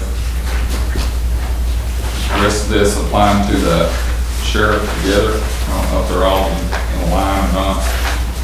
They are. It would run through page 30. Yeah, we can do it by the way we've been doing it. I just thought since it was all the sheriff's, combine them, and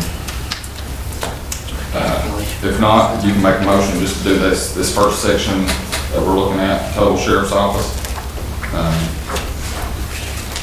That'd be 54,110. However you guys want to do it.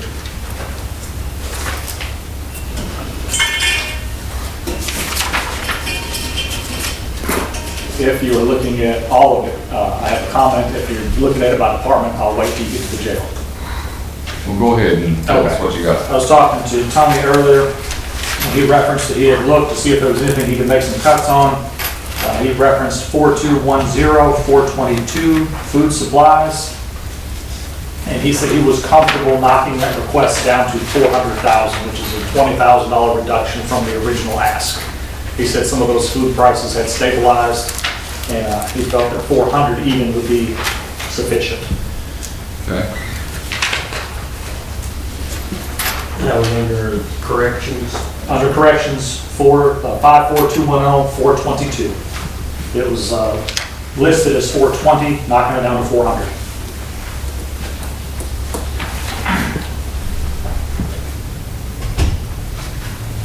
A lot of these costs, Ronnie, are due to being fully staffed, I would imagine. That like on these, where we're seeing like deputies, detectives, and Right. that type of stuff. Is that accurate? Yes, sir. Okay. Sure, for account number line 307 for communication, the increase of $10,000, that was for the phones. The cell phones, last year we had some credit on it. We got those cell phones, and this year we would not. The cell phones. Page 27 through account 307, no, line 307.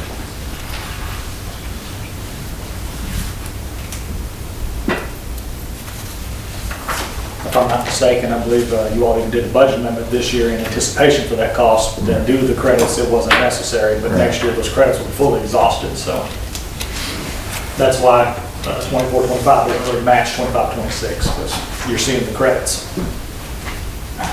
And Sheriff, where we're giving you $210,000 for motor vehicles, that is, you guys are purchasing those, a few vehicles every year. Right. I remember us putting that in place. Is that something that y'all are able to do? Absolutely. Still yet so far? I've got 5 new vehicles in my parking lot now, and I've got more ordered. It Okay. come to a point where we had money and no vehicles, and we had vehicles and no money, so now we're caught up. Yeah, So we're okay. trying to get them caught up. Okay. Sheriff, is there any vehicles that can be used by the park department? All my vehicles are cars, No SUV, trucks, or anything? no trucks that they could utilize. And most, like my old Tahoes, they cost so much now, just keep them running. It's just awful. They're dangerous to drive, but if something comes up, we'd be glad to work with them. I guess when, if you all have something impounded, it has to go to public auction, right? We can utilize it for 1 year, then it has to go to public auction. Right now, I don't have anything that's even close right now. Gotcha. On your office equipment, line item 719, it's like you're up to 4250 from 2023, 2024. You're at 207.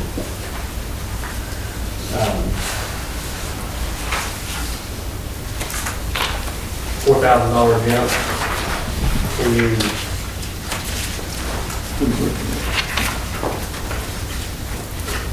Eric, It's you're looking at actual compared to a budget. Budget over budget, it's a flat, it's no increase.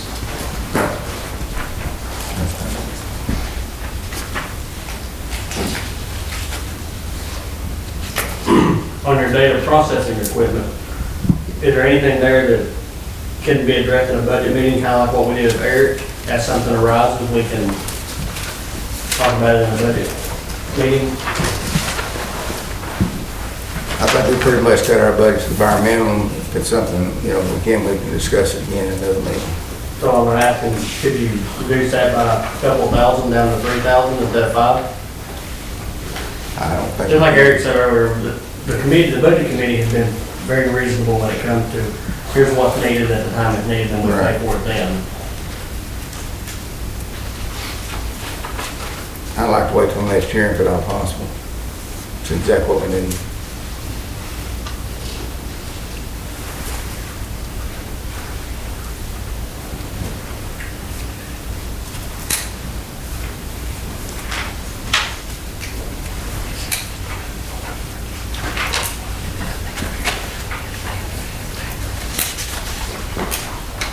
Mr. Chairman, I make a motion we send 54-110 and 54-150 both on.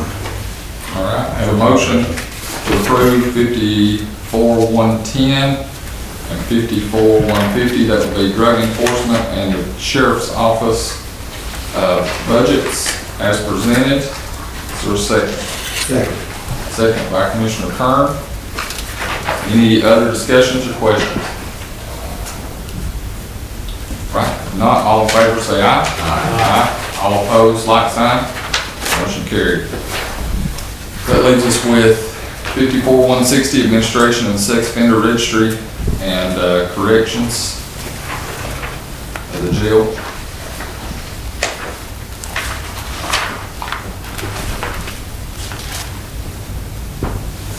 And whoever makes the motion on this one, for food supplies, we need to knock it down to 400,000, which is 20,000 less.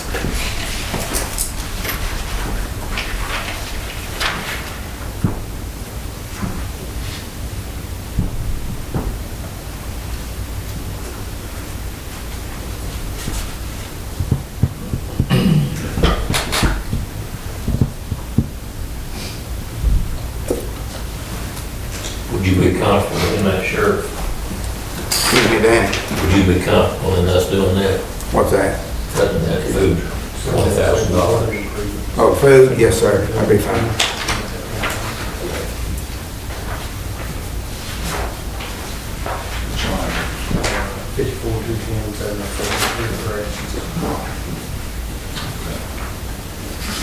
Sheriff, same thing that we talked about with Sarah, on your building improvement line, under corrections, you're asking for a $10,000 increase. We asked Sarah if we could take that away and then address it in a budget meeting, and she was able to work with us on that one. And we do the same thing if we have a bit, if we need a building improvement, we can talk about it in a budget meeting. We can definitely talk about it, a budget. So can we reduce that 10,000 for this purpose of the budget? I done dropped To it. keep it the same as last year? Just leave it in for now, because I done dropped it 20,000. See exactly where we're going with this. Drop it to what? We already dropped the food 20,000, so that ought to help my budget a little bit, but we need to keep this in here for right now.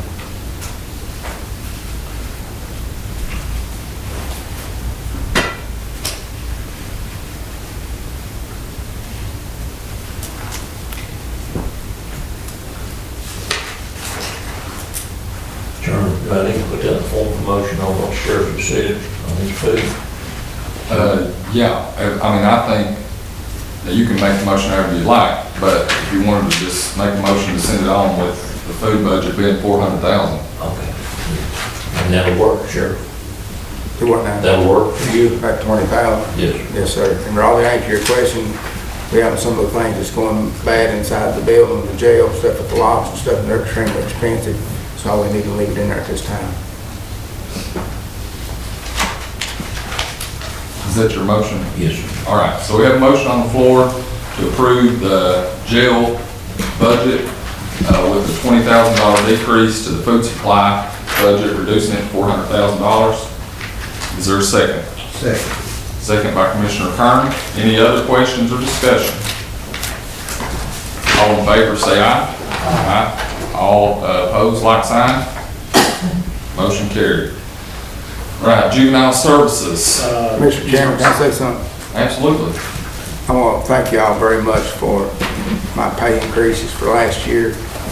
I think that I've been fully staffed the first time since I guess I've really been in office, and still getting applications, still getting certified people, actually getting people from other agencies. So I appreciate that very much. Y'all took that step forward, and it's benefiting. I'm still getting applications almost every day still. So just looked up, and your all's help sure been going unnoticed, and the community likes it, and I'll make sure they know that.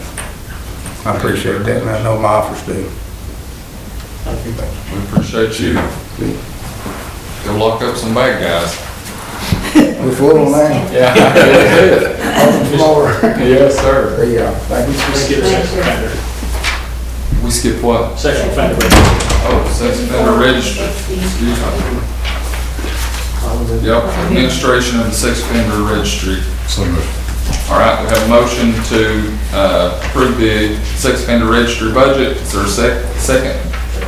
Second by Commissioner Palmer. Any discussion?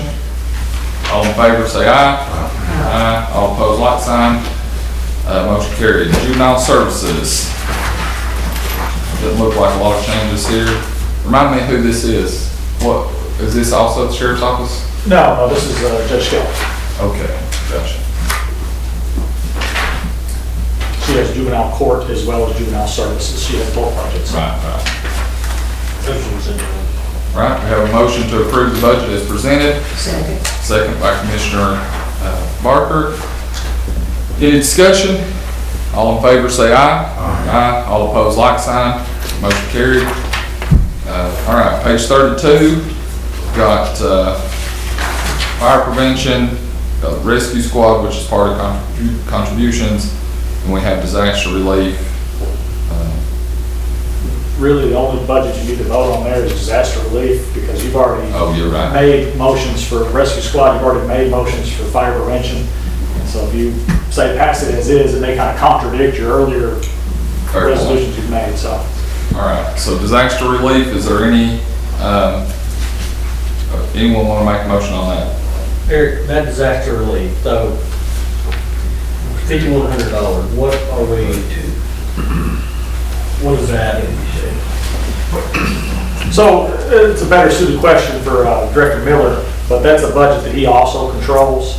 And it was $6,000, it had that reduction last year as well, the 15%.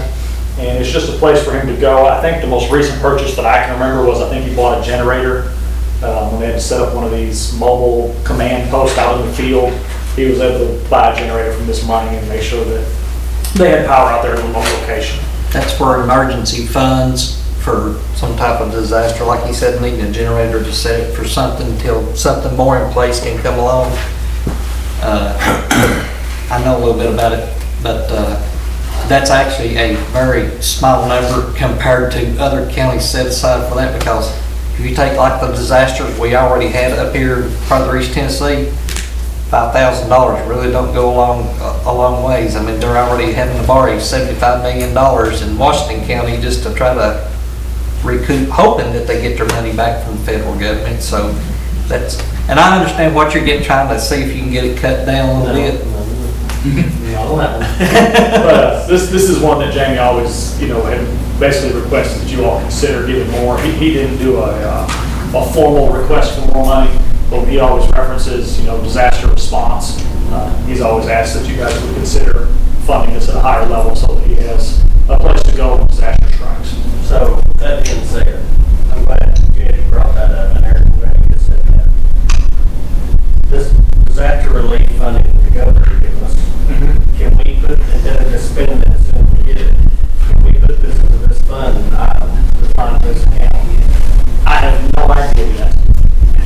As money comes, sometimes it is extremely loose and unrestricted. Other times when money comes, it has tons of restrictions. And if I'm not mistaken, we have a meeting on the books to discuss said funding here very shortly. So once we have that meeting, I'll probably be able to talk a little bit more intelligently about that funding. But I have not had any briefing yet or any literature to read as far as restrictions. So the memo they sent said it had to be used for helping Response to a need specifically. response to them. No, it wouldn't be for just regular recurring. Well, what I'm getting at is, building up a fund, that way in case when that time does happen, when we have a tornado or a large wildfire or, God forbid, a hurricane. I love what you're thinking, and I hope that money is unrestricted so we can do such a thing. But until I read about it and talk to audit, I don't know what our flexibilities will be. For instance, though, that was one of the very things that was forbidden to ARPA, that you could not create a rainy day fund. So a lot of times when they push money out, they want to guarantee a response, something done with said money. But if there's no restrictions, I'm on board with your thought process. Having some money for just in case, that's also what your fund balance does as well, which is why it's important to keep a healthy fund balance. But having that money set aside, isolated account, sounds like a wonderful idea to me. But it just depends what the governor wants us to do with it. Thank you. All right, have a motion to accept the budget as presented, seconded by Commissioner Gibson. Any questions, discussion? Okay, so now it's on the floor. Do we want to consider increasing this a little bit? Out of our general fund? Or undesignated fund balance? Because like I said, $5,100 don't go very far. Yeah, we certainly could. That would give Jamie to spend it as he wants to. We wouldn't have to come to us to. It's not it doesn't build up. No, this is, any year it's on spent, it falls back into fund balance. There's no earmarking, no reserve created by this. That would be the only thing. If you wanted to create a whole separate fund, like we have with highway fund, drug fund, so on, then it could build. But the way it's designed here, that is not the case. Correct. You all have some powers as far as earmarking funds. So your intent was for it to not fall back in the year it wasn't used into fund balance and to grow. That is a conversation that we have. But in this current structure, anytime this money's not spent, it's just fall back into fund balance. The same amount's allocated the following year. If we're going to increase it, I would rather explore the option of making a fund balance, or we could add to it every year if we could add as much one year, add more the next year, where it actually sits in almost like we're treated like a reserve at that point. If they do it as an emergency reserve. Right. Reserve. Right. I'll ask some questions to explore whether that's more appropriate in a separate fund or just a reserve within the general fund. But I'll explore that options. And then if we get told that fund from the governor is unrestricted, then we can put that money into the disaster reserve.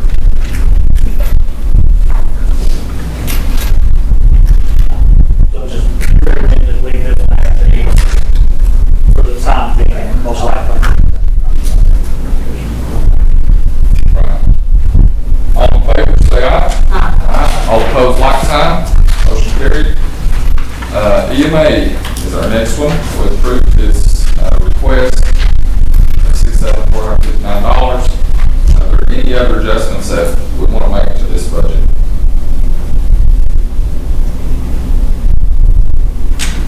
I'll ask this. Our account has him adding his deputy, the other employee. Has that had a positive impact on the department and your office overall? Absolutely.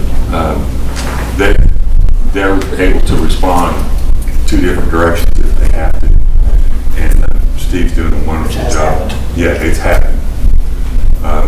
They actually need to go 3 different directions the other day. When they have multiple issues at the same time, Oh, yeah. divide and conquer, it's happened. One 30 minutes. Yeah. Yeah, It's not just in case, it's happened. yeah.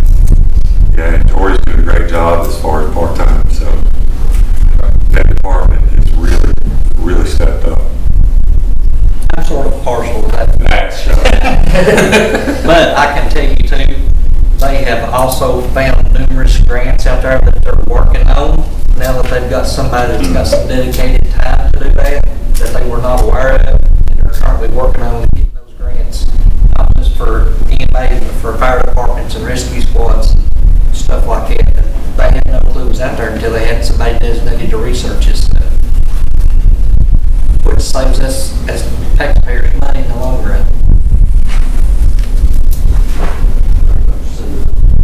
Right, there's a motion by Commissioner Palmer to approve the budget as presented. Second by Commissioner Kerner. That would include new requests, Sarah, just so we're clear. Any other further questions or discussion? All in favor, say aye. Aye. All opposed, like sign. Right. Motion carried. Next, we got the coroner public safety grant, so we need to approve that one. Public safety grants, there's nothing in the 25-26 column. So, yeah. So, and then the other public safety, again, you've already addressed with contributions. So yeah, the only thing on that page that needs to be discussed is the 54610 county corner. Okay. In that, again, the largest piece of it was discussed in contributions in its estimate. Yeah. So really, it's only line 199, 499, and 599. Motion set on. All right, we have a motion to accept this budget as presented. Is there a second?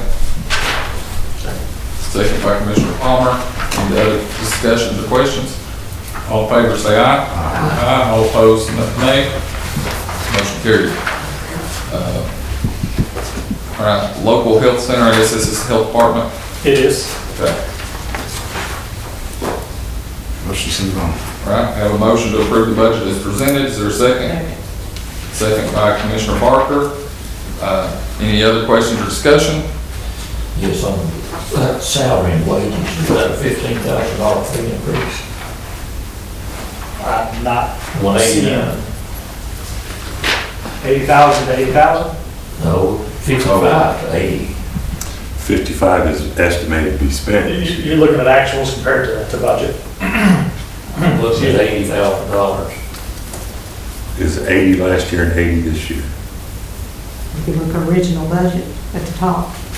It's also, 55. That's estimated. Estimated. This Estimated. estimated at 80. But it was 80 and 24, 25. So it's, also just to remind you all, this is where he reduced that budget by 2 positions just starting last fiscal year. So that line used to be about in the 140 range.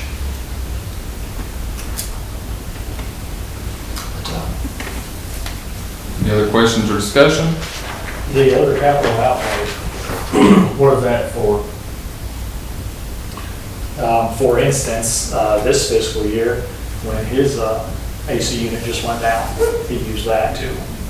So I don't know if he used it from that line or he moved it. I think he did a budget number to move it to building maintenance, but that's where he pulled from to be able to fund to replace his HVAC unit. Y'all just approved that yesterday.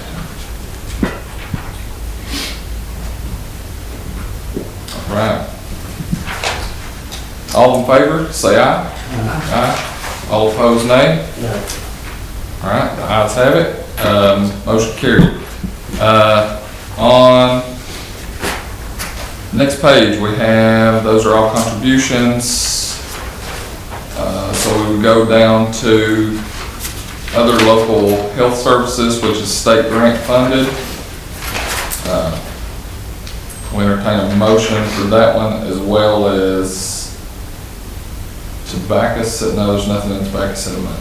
So, yeah, we'll entertain a motion for other local health services, state grant portion. so All right, that's got a motion by Commissioner Barker, a second by Commissioner Gibson. Any questions or discussion? All right, all in favor say aye. Aye. All those opposed say nay. All right, motion carried. Page 37, Senior Citizen Center. This is just the Rogersville one, right? Because we give a contribution to Churchill and the Mooresburg. It's all in there. The main focus of this budget is the Rogersville one, but in line 316 is your contributions to the other areas. Gotcha. And I believe I have written down here that on the fruit basket, on 499, they asked for an increase to $150. Yes. Correct. So that will be, so it's actually, 1,000 total. 1,000. Yes, sir.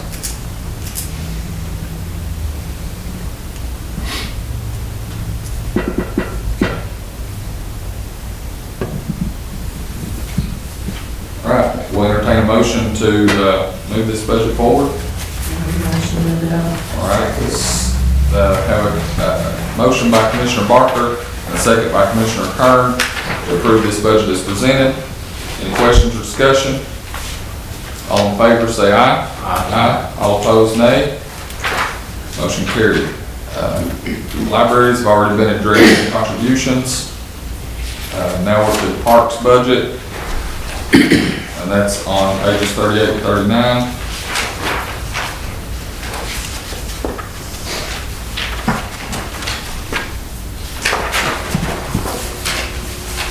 We'll entertain a motion.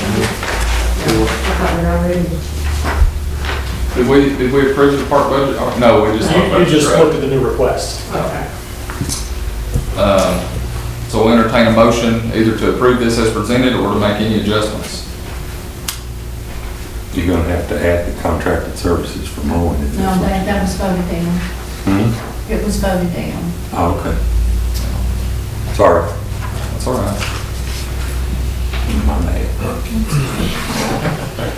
They said no. That's a good try though, Mark. I mean, we could still come back to that. You know, as little as I remember, that's, you know. I'm just messing with We can come back to that, because that was only during the vehicle discussion. So I'm not making a motion to contract out the mowing of St. Clair Park. you. Adding that to other contracted services. Yeah, the 12,000, I believe. I think you added 7 in the, That was the original attempt, so it would be So 12.5. 7, okay. Yeah, be 12.5 total, if Yeah, that's and passes. that would save the vehicle from going from Wall Road to St. Clair. So we will, we have a motion on the floor to increase line item 399 from $5,500 to $12,500. Is there a second? Second. Second by Commissioner Alice. Any other questions or discussion? what's the first, sorry. Palmer. All right, if not, Sarah, will you call the roll on this, please? Robbie Palmer, Yes. Joshua Gillum, Yes. Tom Kern, Yes. John Gibson, Yes. Nancy Barker, Yes. Danny Ellis. Yes. 6 yes, motion carries. See, I was right after all. Do what? I was right after all. You was, yeah. Yeah, it worked. Crystal ball up here. Save your truck for a little bit. Thank Sure. you. No other questions on this budget this time? Okay, we'll move on. Page 40. We can knock out, it's like all 4 of these, 1, 2, 3, 4. Anyway, Looks like soil conservation asked for $1,000 more on part-time. Yes. Correct. 5,700, 169, they actually asked for 20,622.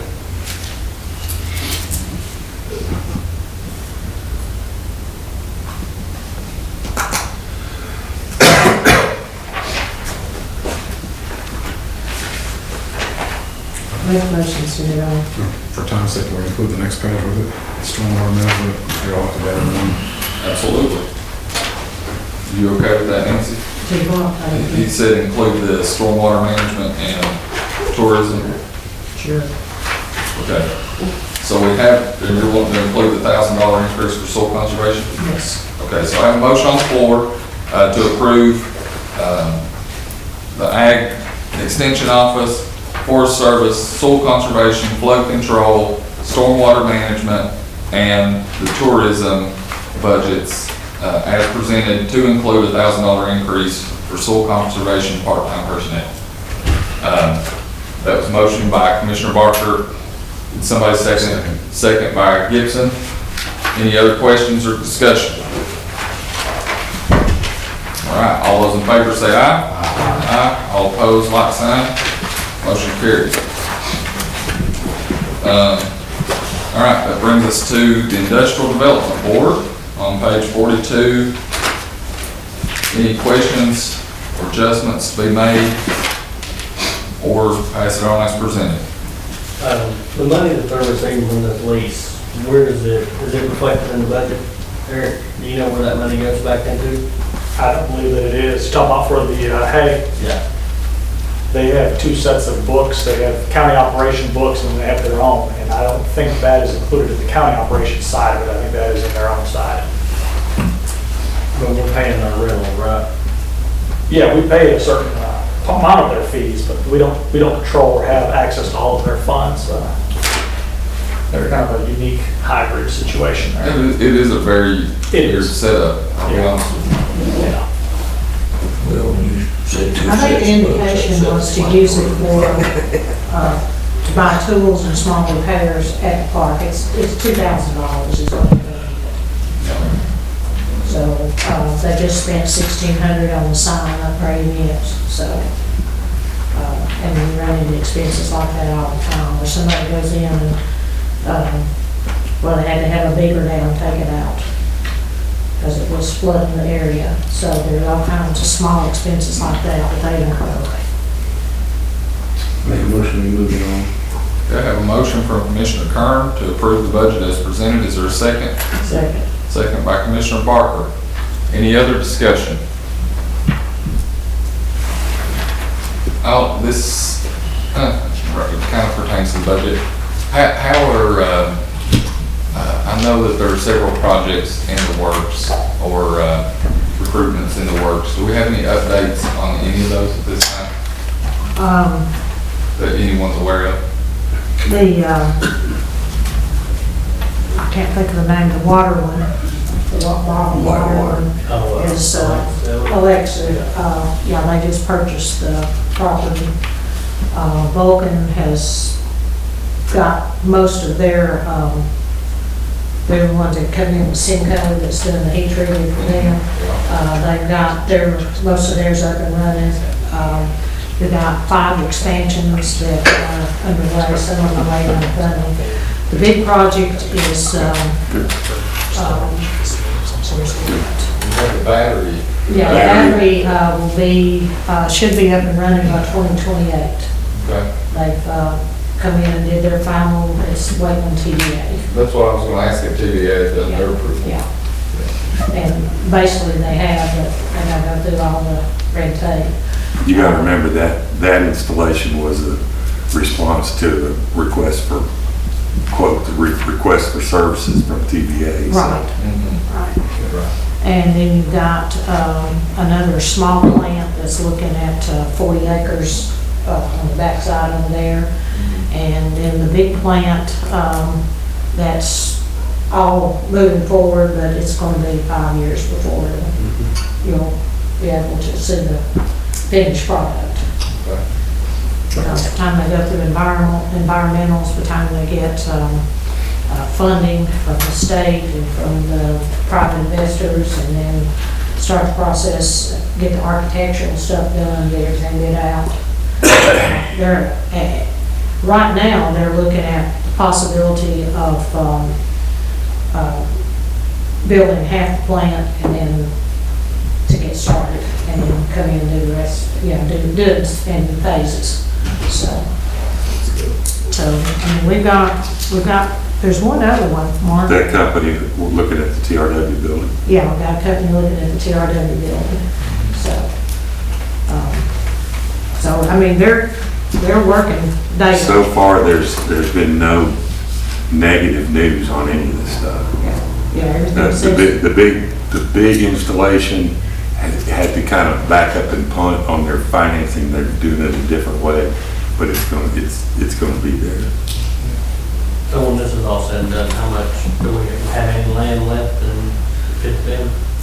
I think there's maybe on the backside, there may be 20 or 30 acres. Yeah. That's about it. It's gonna be full. To secure more land? Not unless we get some money to buy some. We'll make a motion.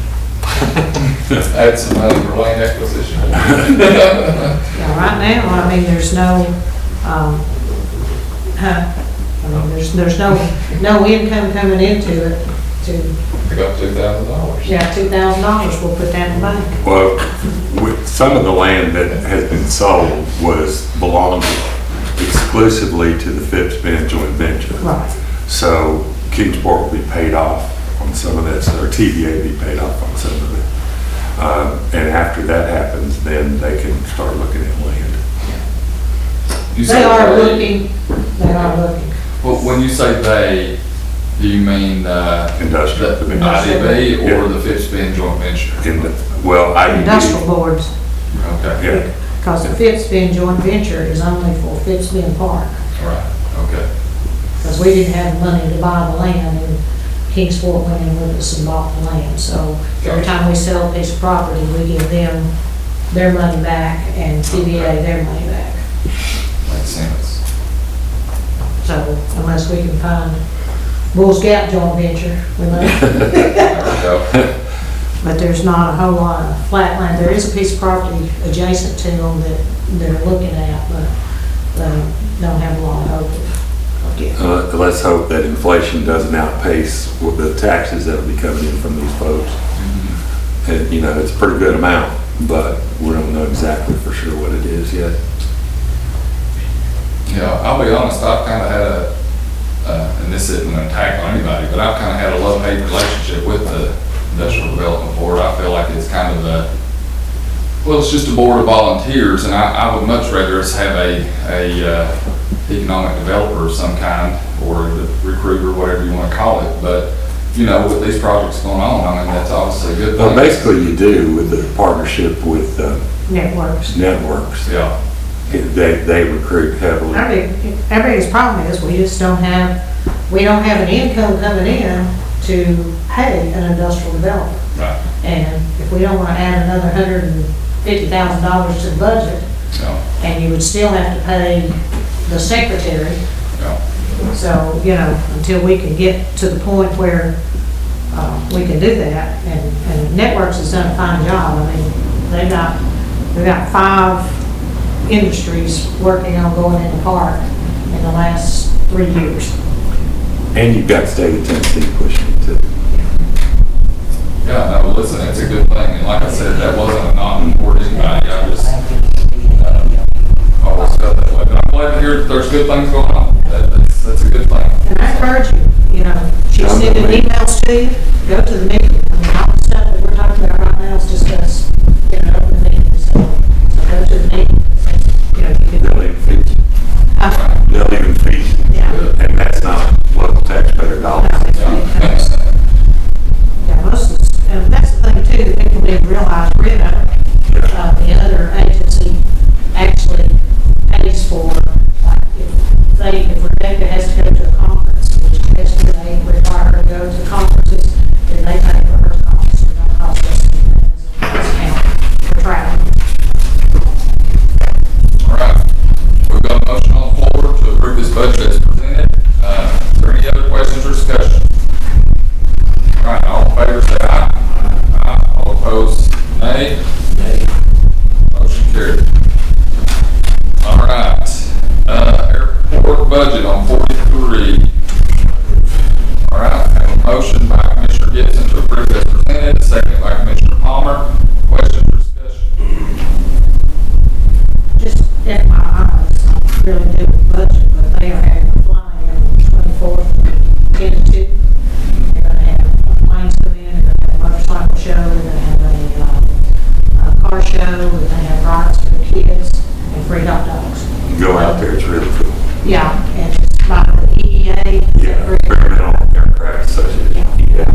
is your final?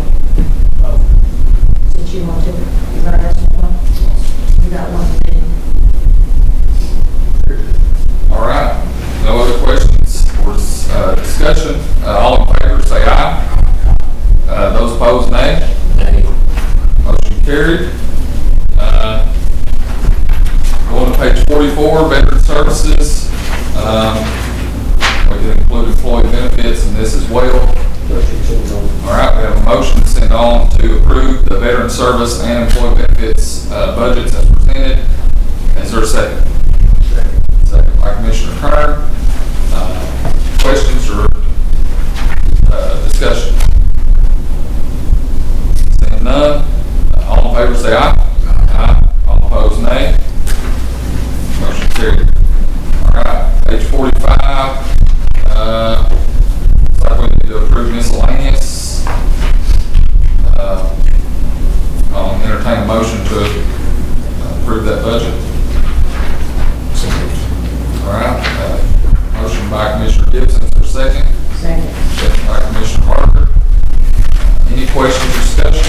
Yes, Chairman Cooper, consultants, $4,000. It varies from year to year, depends if there's even a need. There's been a need before at times when we've had a conflict with the attorney, where we've had outside counsel, that's not been in a while.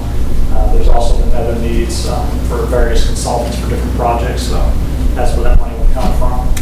That our county attorney could handle. If there was such a case, or you have other consultants as well, other specialists in different fields, that it's just a standing line so that if there's a need, it can be accommodated.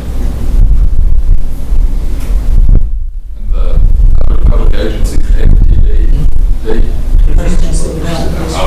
Yeah, you already I was trying to think what the acronym meant. First Density Development District, yep.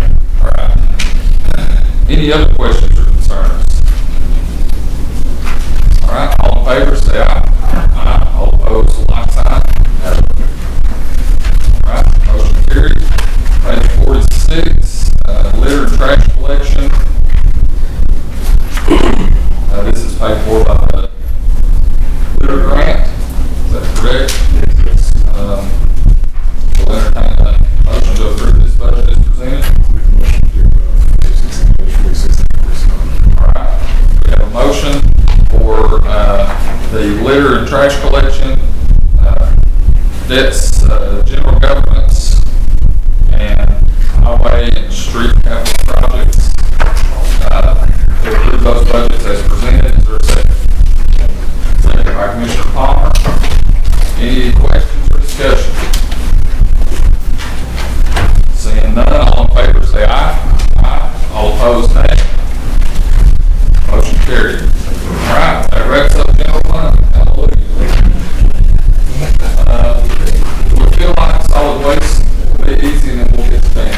We'll get to solid waste, and we'll get to the highway. Bless his heart, been sitting here all day with us. Highway or the highway? No, I know. So let's go ahead and go through the solid waste. I feel like it'll be pretty simple, hopefully. Your expenditures on solid waste will start on page 3. And this one we'll just approve all together. So take some time, look at the budget, see if there's any amendments we're going to make. If not, we'll entertain a motion. Get on the floor, I'll make a motion to approve the solid waste. All right. We have a motion by Commissioner Gibson and a second action, Ms. Barker Beachy, to approve this budget as presented. And we'll take some time. If anybody has any questions after looking at it, let's make any amendments. Let me know.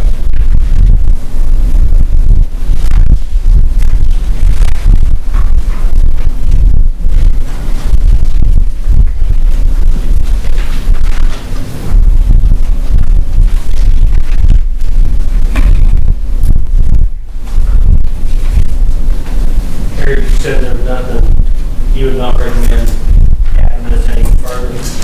I really wouldn't. We're showing right now to be $131,000 upside down, which is perfectly fine with a $4 million fund balance. But I'd be cautious to pull much more from that. Last year, before 24, you see we only put $25,000 into fund balance. This year, we're still showing a declining fund balance. So I'd be very cautious of taking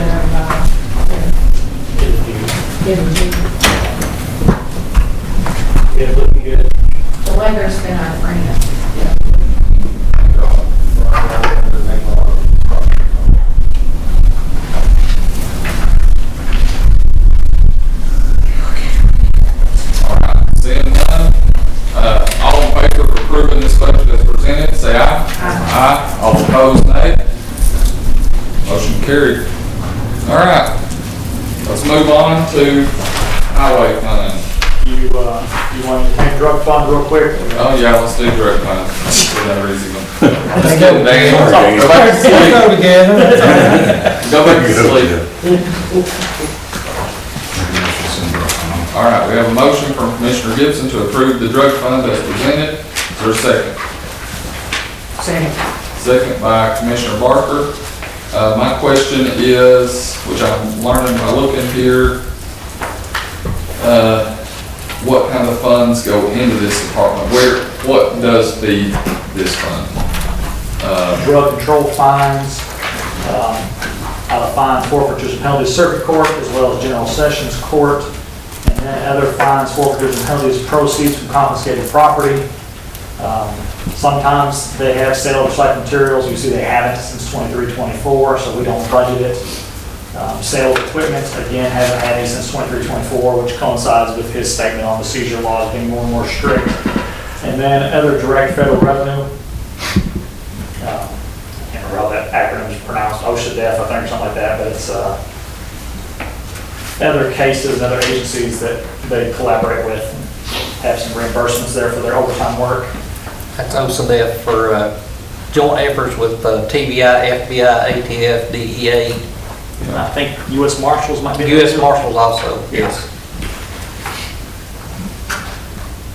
I guess my question is, because, I mean, I know that we have put, like, baby doe money was put in there by the previous commission. $300,000 worth, yes. Yeah, and then maybe we put some money in there from something I can't remember. That's the main one that I recall. Yeah, I think that's, Okay. Back when the seizure laws were more in the sheriff's department's favor, sometimes they would have one of those large confiscations where they would have a favorable outcome. They would keep the funds, or they have enough property that they could have a beneficial sale. But this fund started to become a little bit of a dangerous decline in fund balance. And that's when the previous commission did the $300,000 infusion of cash. But the commission that passed it at the time stated that wasn't for the sheriff to increase their expenditures, but more for the longevity of the fund. So that was the intent. Of course, each commission can change the intent, but that was the original intent when that motion was made, was not to increase their funding in any level, but just to make sure that it had a fund balance that was sustainable for the foreseeable future. Yeah, if you're burning it $100,000 a year, you've got 5 or 6 years left till it's depleted, right? Right. And so I guess my question is, what do we do about that? Well, that budget is your, of course, worst case scenario. And quite often, they do not fully exhaust this fund. So, you've got time with the existing fund balance after the infusion of cash from the baby doe funds that you do not have to do any type of reaction this year, but it's definitely going to be monitored. And if they start fully exhausting their budget, you have to decide, are you going to put another revenue source in there? Yeah. Or do away with it, would be the alternative. You could always cease those services, but I would let the sheriff and chief deputy tell you the consequences of, no longer offering those services. Right. All right, other questions or discussion? Seeing none, all in favor say aye. Aye. All opposed, like sign. Motion carried. All right, that brings us to highway fund.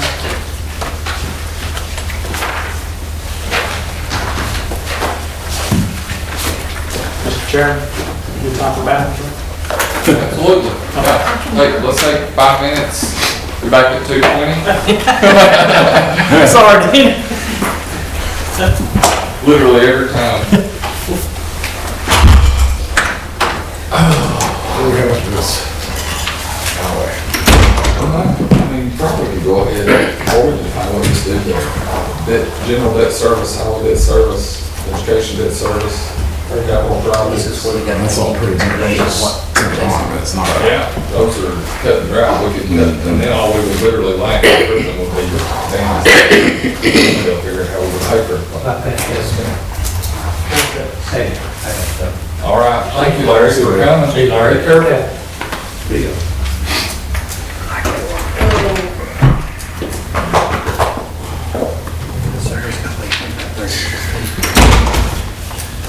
ahead, you.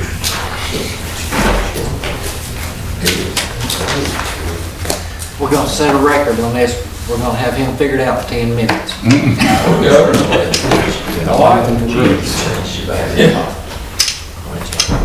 I believe it when I say it.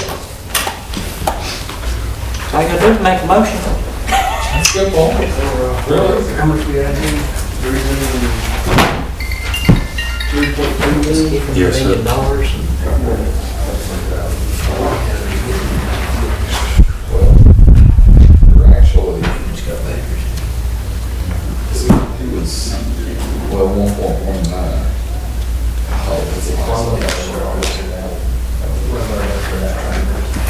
For general fund, 3.2, but that's what I'm saying, that's what fleet was 1.1.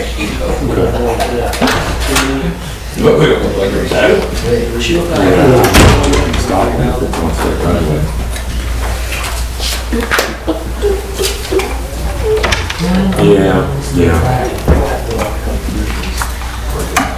That's a stick, ain't it? I lost my marble. Yeah, playing some pressure. You have a question about signage or something? Did that last year, mate. I'm gonna have to leave in 30 minutes. 30 minutes. Clock's ticking. I'm reminded them already, sir. I gotta leave in 30 minutes. You do? I have a doctor's. Yeah. Hey, Dan, I gotta leave. at the new convenience center, does the county have enough like stop signs and do not enter that they could put a couple of them up out there, or do we need to get the contractor to do it? What line item is that on? Danny said that'd take care of it. You can take one line. You can have one, mate, you can have one. I'll do Thanks. it. All right. We'll need stop sign up there. You got it. Just go ahead and take them all down. Nobody stops for them anyway. Do they want to put it up? I'm ready to go. I was like, whew. Just two. I drank too much water. I did too. I was thinking you did that yesterday. It is. That's why I had to get up. You think? Yeah. Maybe it's because you had to go to the bathroom. It's- Okay. That'd be because the blood pressure just shot up.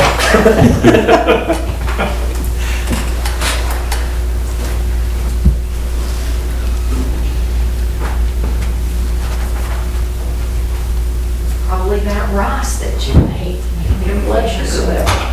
That's what it does to me. I am getting more sensitive to things than I used to be. Now, just Do you wait. notice- do you notice It doesn't when get you- better. When you eat that? I haven't noticed rice per se yet, but I've noticed pizza Or bread, is yeah, a lot that's more the- problematic than it used to be. Pizza makes my, Just, Gives me heartburn. And it seems like, they can't have just all, it seems like Little Caesars does it worse than anybody. Everybody uses their marinara, I don't know, it gets me.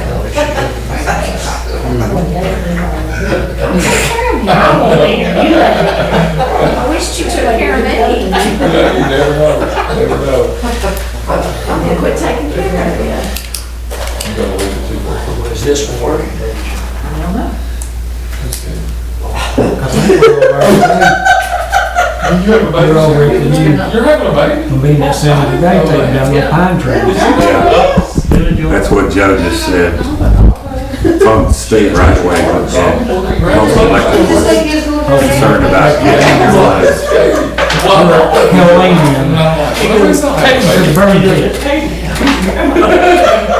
I don't know, man. Under a rock, I guess. Selling houses. Right. Yeah. Hey, even I do that.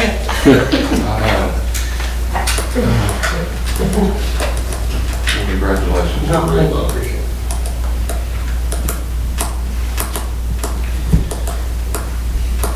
You're getting ready to have to readjust your budget. It's already been readjusted. Oh, it's gonna readjust some more. Did you turn off your microphone or did it go dead? Okay. You'll be adjusting a lot of things, won't you? Yeah. Yeah. Ken's a little girl, so I don't have a budget anymore. Sleep. Yeah. Kids will change your life, that's for sure. the best way. Yes, I agree. I'm just trading with you. All right, I think everybody's back. We'll go ahead and reconvene. We are going to entertain a motion, if the committee is open to it, to approve general debt service, highway debt service, education debt service, general capital projects and highway capital projects. Those are pretty cut and dry funds. You guys want to take a minute and look through those and make sure you're okay with approving them. But I don't think there's a lot we can control in those. So if you wanted to make a motion to approve all those as a batch, I'll entertain it this time. I just want to, sorry. Go ahead. I just want to recap. That was 151, 154, 156, 171, and 176, correct? 1, 2, 3, 4, 5. You have 5 of them? Yep. Yep. That's correct. Okay, just want to make sure I got it All right. right. We have a motion from Commissioner Gibson, a second by Commissioner Kern to approve those 5 budgets as presented to us. Is there questions or discussions? Be clear. I mean, the only things that I would have questions on is the balance of capital projects, general capital projects.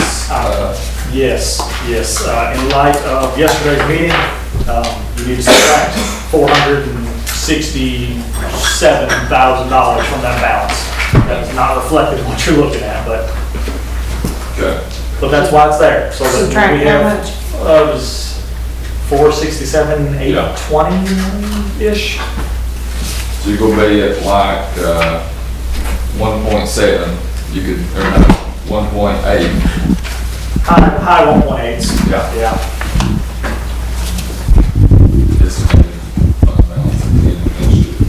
Because that current year expenditure just jumped from 129 to, closer to 600,000.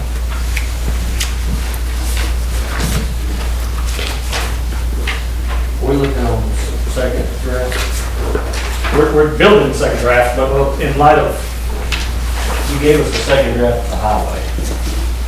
yeah, where he's talking about general capital projects, Fund 171 Yes. right now. Yeah. And because of the meeting last night, we approved the annex roof, and so that annex roof is not yet reflected in the documents that you have. But I just want to highlight how wonderful was it to have a general capital projects fund to be able to fund such a project. It was not, it was not a crisis. And to not have to figure out how World War I is going to fund an expenditure like that. So I mean, Yes. this is the prime example of why we do that. And I know you'll probably get sick of hearing me say it, but why I always say feed those capital projects funds so that you can handle these type of situations when they come up. It's the same as in your personal budget, right? Having an emergency fund that you can pay out of is always better than using a credit card or having to, not pay a bill because you got an emergency. Absolutely. Or have to pick up a second job or whatever. And then the same thing with the highway capital projects, do we? I said Silverkey. Yeah, that's right.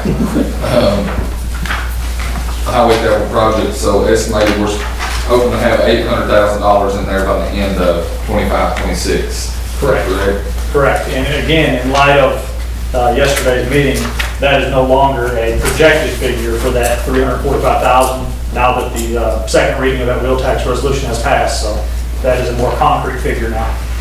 And we're going to be putting almost $600,000 a year in there. That's pretty good. It will help us to, future paving projects, future bridges that need to get off of that list, updating the aging fleets. I mean, it's open to you all to decide those next steps, but you're going to have that place to go to be able to handle those projects. It's a good thing. Any other questions or discussion on these 5 funds? Seeing none, all in favor of approving these funds as presented to us, say aye. Aye. All opposed, like sign. Motion carried. Okay, now I think we are ready for highway.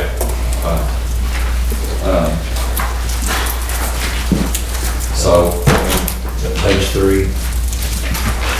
Well, it is page 3, but as Mr. Palmer referenced, you all did get a tentative, kind of an early sneak peek at the second draft that Mr. Jones has already revised for you, and I assume that's probably the one you'll be spending the majority of your time discussing. He got his last month. Do we need to run some additional copies? Yeah, because I don't think Josh was. Okay. We got last. And I don't have a copy. I mean, I was here when we voted on the contributions. Yeah, because this is the second draft, so. Well, it won't take me but a second. How many do I need? Just two so far? Just for me. And Sarah, two? On the outline. Three? Four? Four? All right, four it is. Yeah. Should I do five? How about 10? Give me 10. Give me 10. That's what we need. As a chairman, we do. Yeah. Yeah.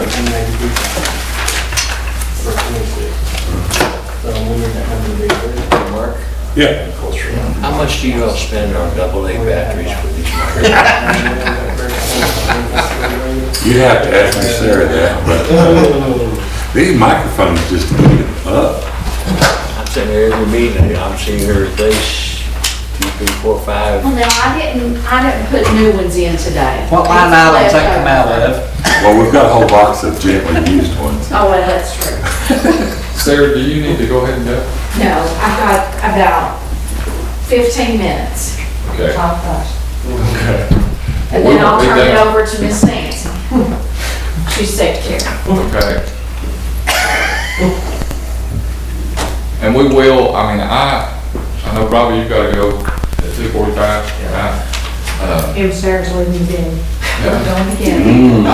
We need an estimate. I would invest in on that. That's like you fishy. and I are gonna finish it up.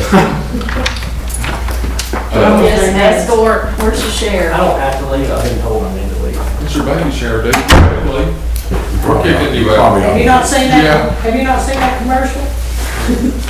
Where they're looking at what was it, a motorcycle or something, and then, most important thing in my life. Yes, sir. First, second most important thing. You're welcome. We'll make motions on your So we're about the executive order to let you out of here, so we're for your own safety. We figure if Robert was here, he'd be okay, Brett. We'll blame it on you. Maybe she was happy. Okay, we have the second draft in front of us now. Thank you. You're welcome. So, I mean, I will tell you, I think my comments last time were,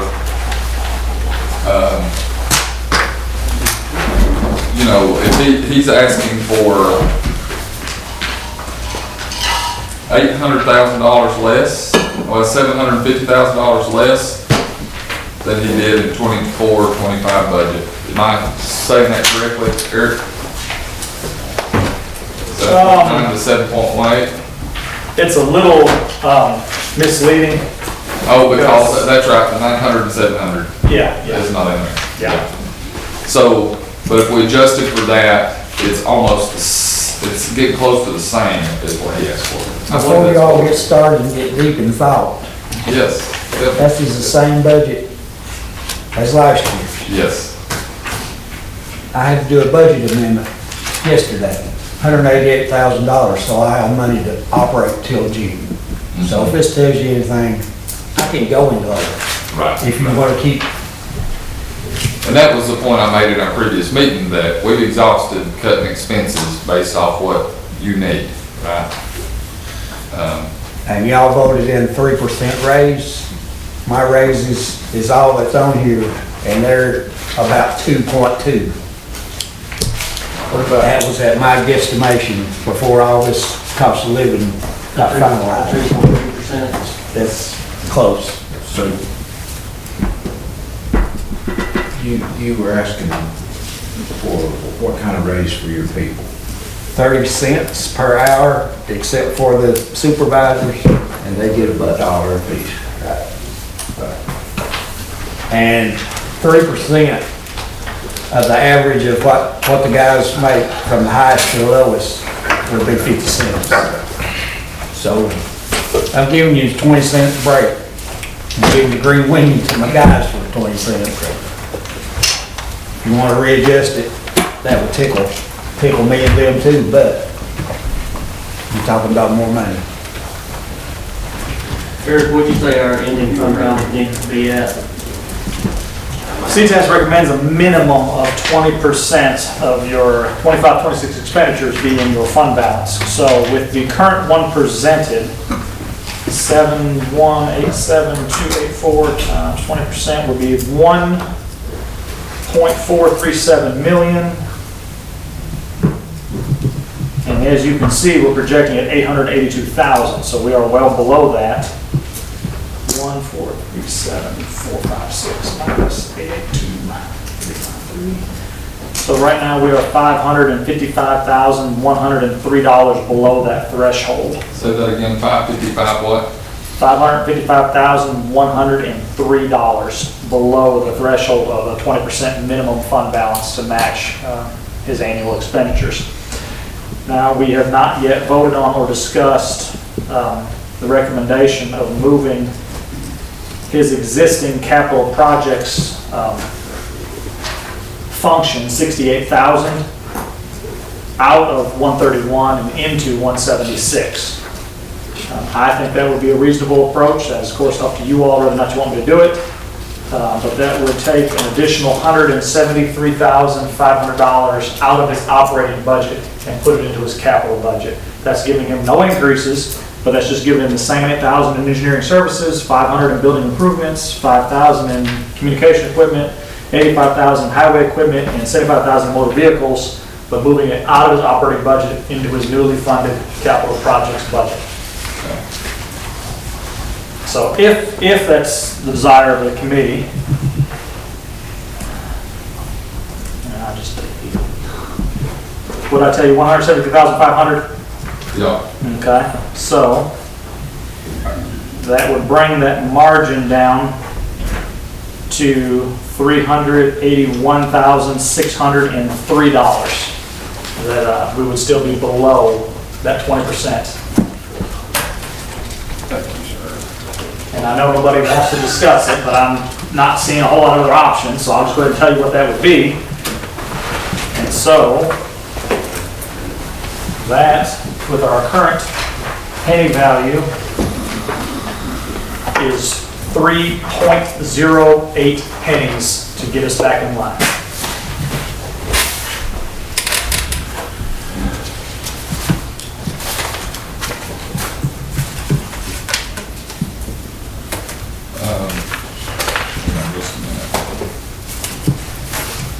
Now, I guess I probably should reread to you, assuming I can find it, Mr. Roach's letter, if you're not opposed to that.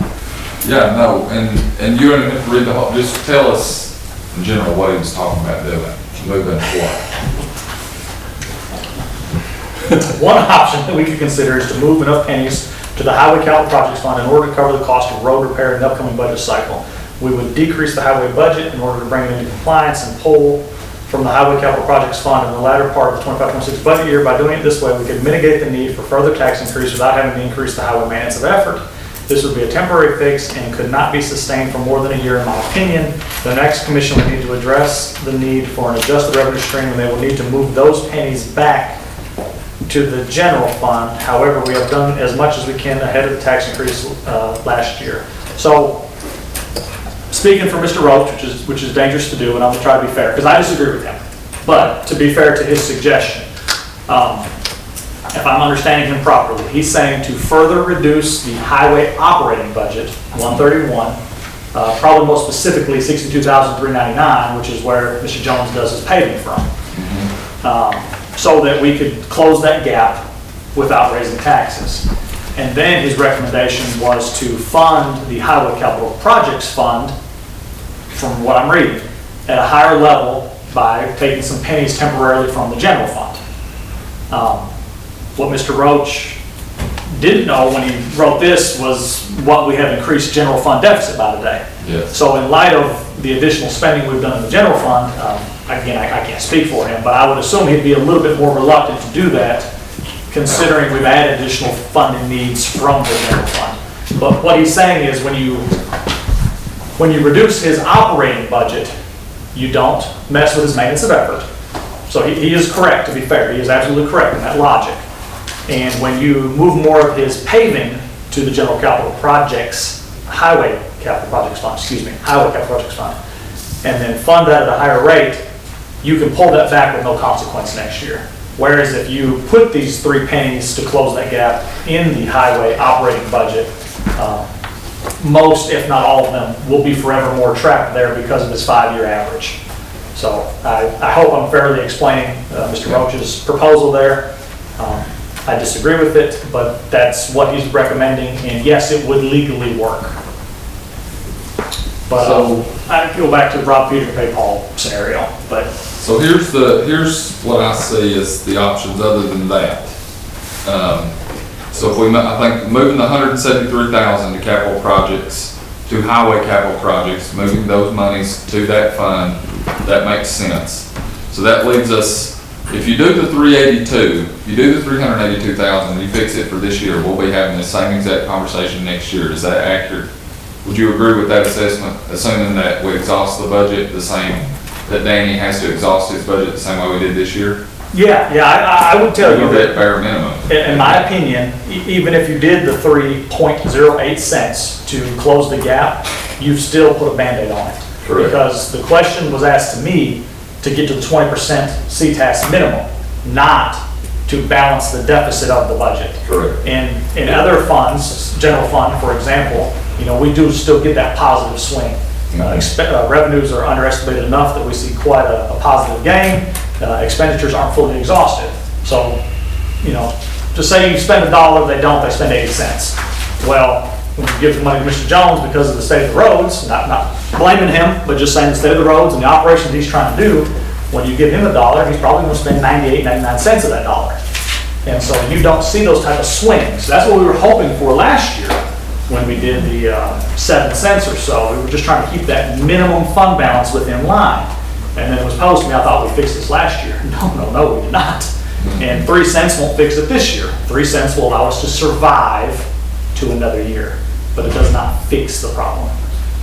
So if you, granted, so the 1197, 1.19 million, if you take the 173 out of that leaves you the 1.02 million, basically. It'd take 8.27 cents. Let me catch up to you. That's my estimation. That sounds reasonable, but let me catch up. So if you take out the 173,500, you still have 1,023,865. Yep. And then that figure divided by penny value, new penny value, 8.27 is what I'm saying. Right. To actually truly balance it to the penny, to zero. So in my opinion, to the committee, and I'm one member, we've exhausted our ability to cut expenditures. I don't think it'd be fair for us to ask Danny to do any more cuts on that. I just don't think it can be done and do the job that it needs to do. So we're gonna have to come up somehow with 3 to 8 pennies, okay, worth of tax to balance this budget. And I know that's not what any of us wants to hear. Unless we go with Chairman Roach's suggestion, which, if you move the pennies out of general fund, you commit yourself to that revenue, continue right on. That's the first risk. And number 2, you further the deficit in the general fund. Right? So, Which I think we discussed earlier was already creeping up to 3.2, if I'm not mistaken, from earlier conversations. yes. So, the next question is, are there any of these, if you wanted to put a Band-Aid or put 3 pennies on it, is there any of these debt service funds you pull a half a penny out of? That would be my next question. Can you pull a portion of a penny out of any of these funds to help us reach the absolute minimum? Legally, yes. Again, my recommendation would be no, but to humor your conversation, highway debt service has no pennies. All it had was wheel tax, and we've already reallocated that, so there's nothing to discuss in 154. Right. So the conversation really only revolves around 151 and 156. In 151, there is one singular penny that you could consider. My first recommendation would be to, considering it came from general debt service, would be to put it in general capital projects, or leave it in debt service if there's any future debt issuances that would need to arise. Although my preference is always capital projects, pay cash, pay the true cost of the asset, and don't give the banks or the bond companies any money. And I like to hear that, but. So we have one penny in general debt service that legally can be moved, but you do not recommend it. Correct, correct. When it comes to education debt service, that gets a little more complicated. That fund is doing wonderful. However, on May the 12th, if I'm correct, it's a hurried calendar because of the holiday. Yeah. So on May the 12th, we'll have our standard budget committee meeting, and we'll also have a joint education budget committee meeting to hear the school's first draft. I would caution mightily before you do anything with education debt service, you hear the school's proposal first. How many pennies are going in there currently? I guess I can look at it myself. As far as education debt service or the school as a whole? Education debt service.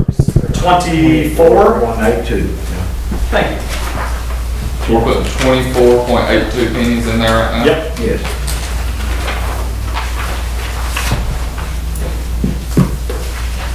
But you gotta remember, they're mandated to give every teacher's level up to $50,000.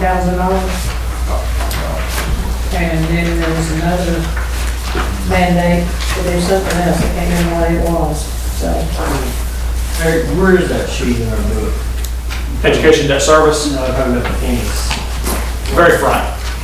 But you don't have the revised one with the new rate. So I hear what you're saying with that. So let me counter that point a little. So if we said, all right, we're gonna ask the taxpayers for another couple pennies or whatever. But the truth is, we have $14 million. We have estimated 24, 25, we have $14.2 million in this education debt service fund. I just don't see how taking $250,000 of revenue away from that is going to kill it over the next short term. And in its current structure, it will not. You are absolutely right. And I don't want to speak for a department that I don't work for. Of course, yeah. But their business, in a sense, is still our business, because just like this is a recommending body, so kind of is the Board of Education, and then they bring it to the full commission before it's final. Yep. So, not trying to step on your toes, but I know that they have some roof issues at both of their high schools. Both of those high schools are very expensive roofs. So, it's not to say that we couldn't solve both problems, but until we get some more information, it's complicated. What I'm saying though is, if they do need to do that, they got $14 million, bro. They got $14 million to do that. We've got 3 capital projects going on to the CTE programs. Which those are unrelated to the education debt service fund, though, right? Those are coming out. If they had a capital project they want to do, the only thing that this revenue, if we took it out of this fund, this only services debt that they have. Correct. That's correct. That's This would not be correct. taking money away from teachers or in terms of salaries or operations, nothing like that. Teachers are paid from 141. You got some other folks that are probably, I'm sure they're paid from 143. Cafeteria personnel, I'm not blending my funds together. I think 143 is their cafeteria, 144 is their transportation. So I'm sure you got some employees paid from all of those 3 funds. The 156 is purely to retire debt.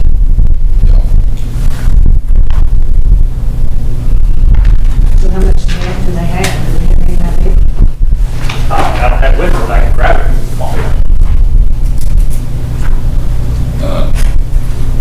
Super Robert. Then we not flow bonds for the school, not new bonds. Yeah, there's still several ones. There's still several. I'll grab it for you. Hold me for a second. While he's getting that, I got a question. So the 3% COLA raise that you guys approved to go forward for next it doesn't affect that highway department. That's correct. Those are not on the same. They're on a different basis. I understand that. Now, here's my thing as a general citizen. So you're saying that his guys aren't good enough to get 3% versus everybody else? And I understand what he did. He didn't know what he had to work with. But at the same time, it needs to be fair for all county employees, in my opinion, where it's highway department, work, wherever. So, and my counter to that would be, and Danny can comment on this, would be a couple things. One, so the highway department had the opportunity to get on the county pay scale, right? Is that correct? Correct. And this wasn't Danny's decision at the time, but they decided to do their own thing, right? So when we apply raises to the pay scale, we do that pay scale. And the highway department at that time basically said, no, we don't really want to do that. We want to do our own thing. And so that's fine. So that's why it is that way. And some years, all the employees straight across the board got $1 increase. And the other people got, Some years you all got 9% raise, the highway department got nothing. Mr. Bean was here.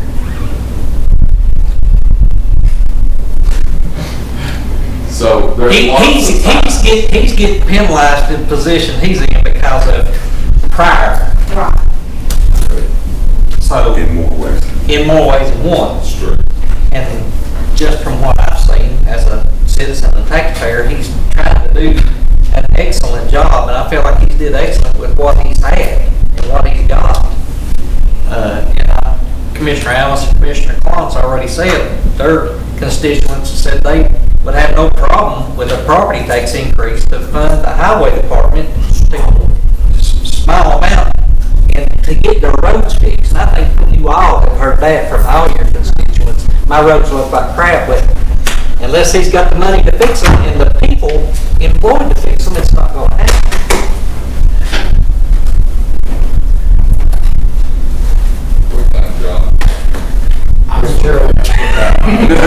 I wouldn't tie the highway department raises with the other raises, because I wouldn't, that's just for calculation purposes. We don't know if that's where that's gonna stick. I would think that, and at the end of the day, the COLA may look closer to what the highway's getting than 2 point something. So I mean, I wouldn't even think for that raise. We don't know where that's gonna land yet, in regards to COLA and the cost of it. I think the only long-term solution you get for us, right now, there's no way to forecast what the highway department, what you're really paying an employee. From a budgeting aspect, there's no way to forecast that year over year when they're not on the pay scale. I think the solution for it ultimately looks at moving them over to the pay scale. But I don't know if that's this year's solution. Yeah. So his point is just that 3% can change. Yeah. For general fund employees. This is, Eric will take what we've done today, put it in a new draft, bring it back in here to us, and then we might say, oh, heck no, we can't do this, and we might have to start making adjustments. So, do you think the highway department would be receptive to going on the pay scale? Why? Everybody that I've talked to over there said they kick my butt if I let you go on the pay scale. They like it the way they do it. They like to get paid for what they do instead of how many years they've been there. And that's going to be the problem that they'll always have. It'll be a quarter, it'll be $1, it'll be 50 cents, because there's no forecasting year over year. I'm going to answer your debt questions now, if you have more debt questions. Yes.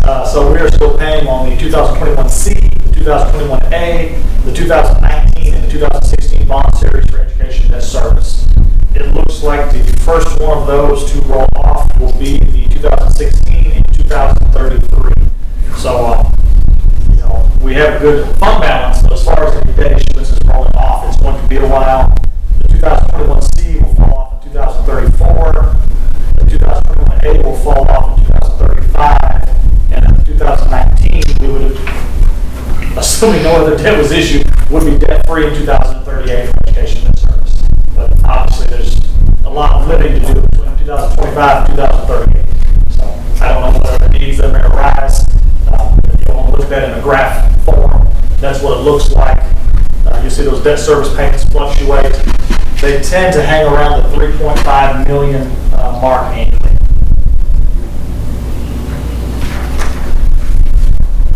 And in principal, that would be 35.9 million. Principal and interest, you're looking at 43.2 million in education debt service. So, although 14 is a very healthy fund balance, and the fund is performing very well, and I don't disagree with your remarks that a few pennies would not cripple this fund. However, not knowing what future issues, and I'm trying not to step on toes and let them present their budget and their issues, but I fear they're going to have an ask for you in the very near or soon thereafter future, because Jerry volunteered half to help us. And there's not much of a substitute you do to that. I think they probably delay that as long as they can. You're going to be taxed, but how do we handle that short term? I'm not trying to step on anybody's toes either. And, you know, we also don't want to step on the taxpayers' toes. There's a lot of toes. There's a lot of toes in the floor to step on. So we're trying to consider all that. Because my thoughts, I mean, just throwing this out there. If you took 2 pennies from education debt service, 1 penny from general debt service, and you asked for 2 pennies from the taxpayers, right? They give you 5 cents. That puts you in a much better position. Wouldn't completely fix the problem, but it would be better than a Band-Aid, but not entirely a long-term solution. That's my thoughts. It gets real interesting. Are you also thinking or in agreement of potentially moving the capital outlay budget as I recommended? Yes. So capital outlay budget moved 1 penny, 2 pennies. It's getting real interesting. As I said, I'm spending 98 or 99 cents on the dollar. If he would be able to, which he's probably not able to, if he was able to back that down to 95 cents on the dollar, I mean, it might just come out. Yeah, because you need 3 to be at state minimum. Yeah. 3.09 pennies. Yes, 3.08, yeah. 3.08, yes. 8.27 would have been perfect, would have been ideal. So you're talking about 5 pennies. We're 3.27 off. We're getting that gap pretty close. So we'll be putting $618,760 more into his fund at that point. And with the understanding, I mean, listen, if the school system comes in here and they got to put out a huge bond and that fund won't cover it at that point, then we'll have to deal with it at that time, you know. That is true. But I think we have to deal with what we know today and with the understanding, if they came in here and asked for it, it wouldn't be an emergency. That fund could carry it for a year or 2. You made an absolute true statement that fund could operate at a deficit. It can't do it indefinitely, Of course, but for a period of time, it absolutely could operate at a deficit. So yes, that is a true statement. Some version of that will be my recommendation to the committee. Obviously, it's up to all of us to make that decision together. I don't know if we even want to entertain something like that today, or if we want to put it off. That's honestly up to you guys. I just threw that out there so we can have a conversation about it. So you're saying 2 from education, 1 from general, Yeah. and 3 tax increase? And 2 from the 2 tax increase. 2, so you're going.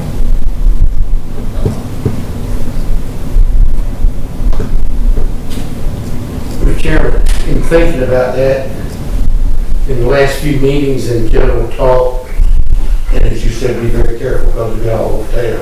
Yeah. And that's fine. I think we got it all over town in the county that our biggest scrap has been highway. Mm-hmm. You know, and I understand the underfunding. So, and every time we have a meeting, somebody has been there to discuss the highway. Yeah. So we gotta fix it.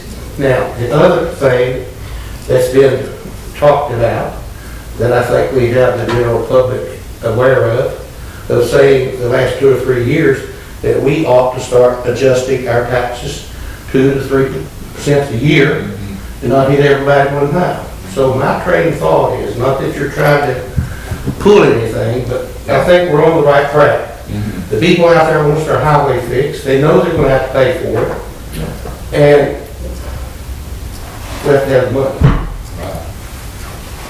And I don't know, my position is quite different than where you reside, and Nancy and some of the other commissioners, because I'm inside of a city.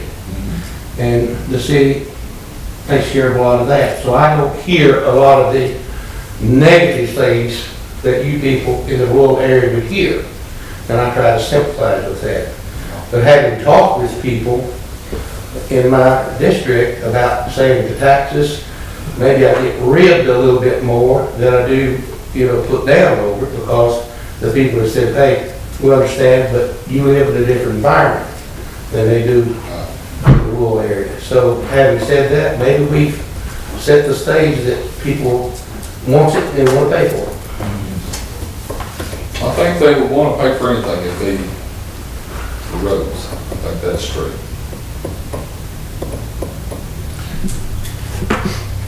You can hire a highway department. I mean, weed cutting, roads, everything. Those are the calls I get 4 or 5 times a day. Yes, absolutely. Yeah, everything that you guys do, it's a main thing people say. If my road gets much worse, I'm gonna have to haul my motorcycle on a trailer out to the highway. We don't want to do that now. Like I thought you lived in the garden spot of East Tennessee. Yeah, stop riding his horse. Then the horse will break a leg. That's right. So with what he's proposed, would that give the highway budget, get it to where he would have the ability to do some of these repairs? I mean, we keep saying we can do this and do that, but we gotta get to that point where he feels like he can get the roads repaired. If you just get me back to last year's budget, I'll be running just like I am now. Same number of men, same amount of material, doing all I can do with. Yeah, that's what I'm saying. We didn't advance any. We're still in the same, we're stagnant. And not to argue, but I would argue just a little bit that he's actually gonna probably do a little less, because what have you bought that has decreased in value? I mean, what supply that you use has gotten cheaper? Nothing. So, I mean, you need dump trucks. yeah. But what you're all talking about is just gonna keep my head above water. But to answer your question, I mean, what you're proposing, I think would allow LGF to, local government finance, to accept the budget as presented, because they watch them. And they've fussed at us continually for the last several years in a row, because we balance so heavily from fund balance, and they don't like that. They know it's a dangerous practice, and they would advise us not to do so. They're big proponents of a gradual tax increase when your growth is not larger than your inflation line. And unfortunately for us, it hasn't been. Our inflation line has been increasing at a higher rate than our growth line. So, but they keep an eye on us. They fuss at us when we balance from fund balance. But I think what you have proposed would skate us by for another year. Do we want to take any action on anything on this today, or, do we want to? Probably be more prudent to let Eric put the next draft together to see exactly what you need to do.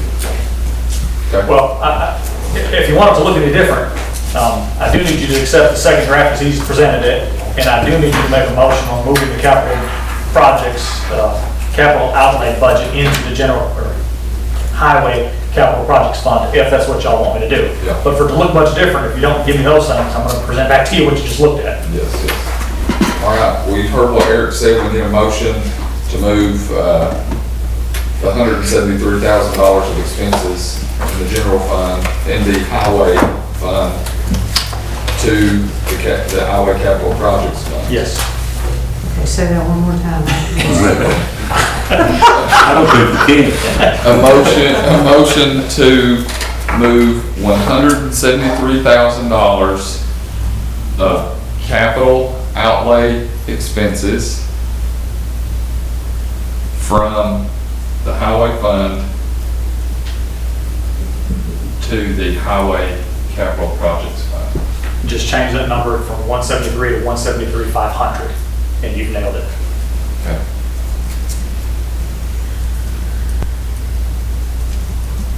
These numbers could be off a little. You say change it to what? 173,500. And that'll clean out everything except 799, which, like I said, ideally, in a perfect world, I would like to move it to, but its project's already started.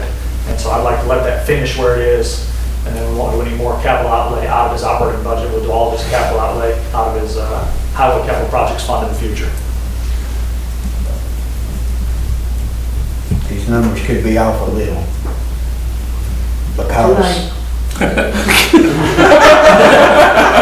Because our daily operations is never the same from day one to day two, from last year to this year. We don't have a crystal ball that tells us what's going on. If it was reoccurring every year, you probably could get them closer. But I don't know when a truck's going to tire up and cost us $10,000 to fix it, or a tractor blow a tire for $500. It's just a big guesstimation till it gets down this time of year. Then you see whether you've guessed right or not. Well, is anyone willing to make that motion that we just said? I can't make it as chair, so someone want to make that motion to move the 173,000 from general highway fund to the highway capital projects. Actually, I think you can make it, you know. I can? I'm not sure. It'll probably be better to get somebody else to do it. I think Commissioner Alvis said he'd do it. So moved. Pretty well, all right. Mr. Gibson said he'd make the motion, Danny seconded. Yes, sir. Any other question or discussion? All in favor say aye. Aye. Those opposed, nay. Motion carried. Okay. And then you need another motion to accept the budget as presented? I think it'd be good, because he's already As amended. did a second draft to present to you all. Yeah. In addition to the fact that I'm gonna call a second draft when I can update more actuals, make the changes you've made. So we kind of got two second drafts merging here. Okay. So you think it'd be good to have a motion, or you think we're good how we are? I think it'd be good to have a motion personally. Okay. So I need a motion to accept the second draft of the highway budget as amended. So moved. All right, Commissioner Kern made the motion. Is there a second? Second. Second by Commissioner Alvis. Any questions or concerns? All in favor say aye. Aye. All those opposed say nay. Okay, who was first and second? First was Kern and second was Alvis.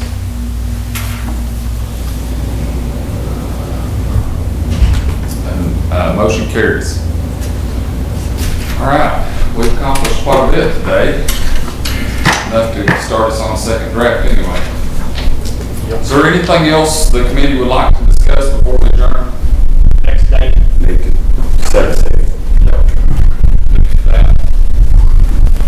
How long do you need there?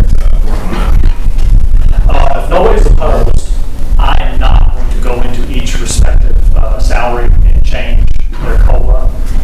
I hear controversy, I hear issues, so I'm going to hold that out as a lump sum until you all tell me we're going to take it across the street. If nobody's opposed, that will allow me to get it done faster.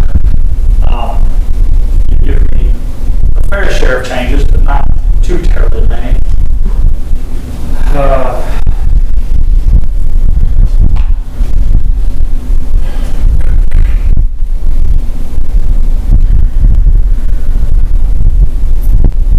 Today's the 29th. I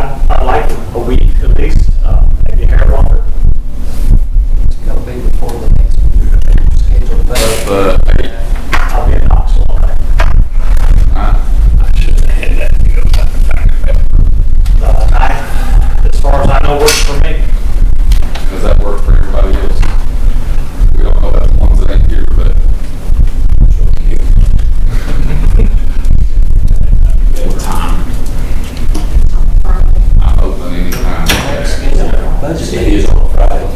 It is. Yeah, work for you to fire that up. If you want to go just a little later, the 12th is your already next scheduled budget committee meeting, and we will know the school's proposal at that point. Just throw that out there. I can work it up without them. But, if you go after the 12th, you'll know how they feel about what we propose, which they may let you know before then, but they'll present their budget on the 12th. Get ours replaced. Yeah. What's the pleasure of the committee? Well, unless we do it, then you have to, I mean, if we do it 3 o'clock, Yeah, but you can combine those two. What do you think, John? Probably work better for me. Yeah, I can do that, I can't do it. It doesn't even work great, but I can do it. What time? 8 o'clock if I want to do it. I mean, I want to probably do it first thing in the morning. 8:30? We do it 30. I gotta get my kids to school. Just say 9 o'clock. No, we can aim for 8:30. I mean, I think that's fine if it works for everybody else. Try to have it done by there, so. Yes. Just, Yeah, and that would give us time to work through, we can see what the for sure deficits are gonna look like in general fund and highway fund. Surely the board wouldn't work out by 3 hours. I mean, a lot of the tough decisions are made. Now it's just, are you going to accept it as it is, or go back and look at anything else again? Yep. Okay, 8:30 on the 9th. We'll try to be done by noon. And I think it'll keep us on a good path to hopefully be able to consider passing it at the June commission meeting. If that's still the That might be intention. did we pass it in June last year? We tried. We came close, but we passed in July. But we got real close. Good idea. Yeah. All right, well, with that, I'll entertain a motion to adjourn. What was the date you Motion said? by Commissioner Gibson, 8:30 in the 8. second by Commissioner Kern. All in favor, say aye. All opposed, nay. Motion carried. Give me my vacation. I think we'll survive. Real nice special, Bob.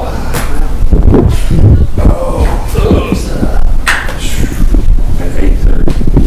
Yeah.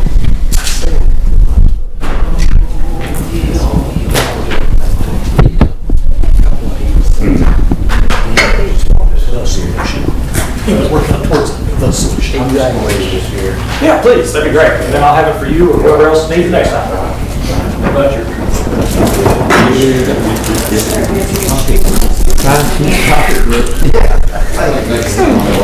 Keep doing what you're doing.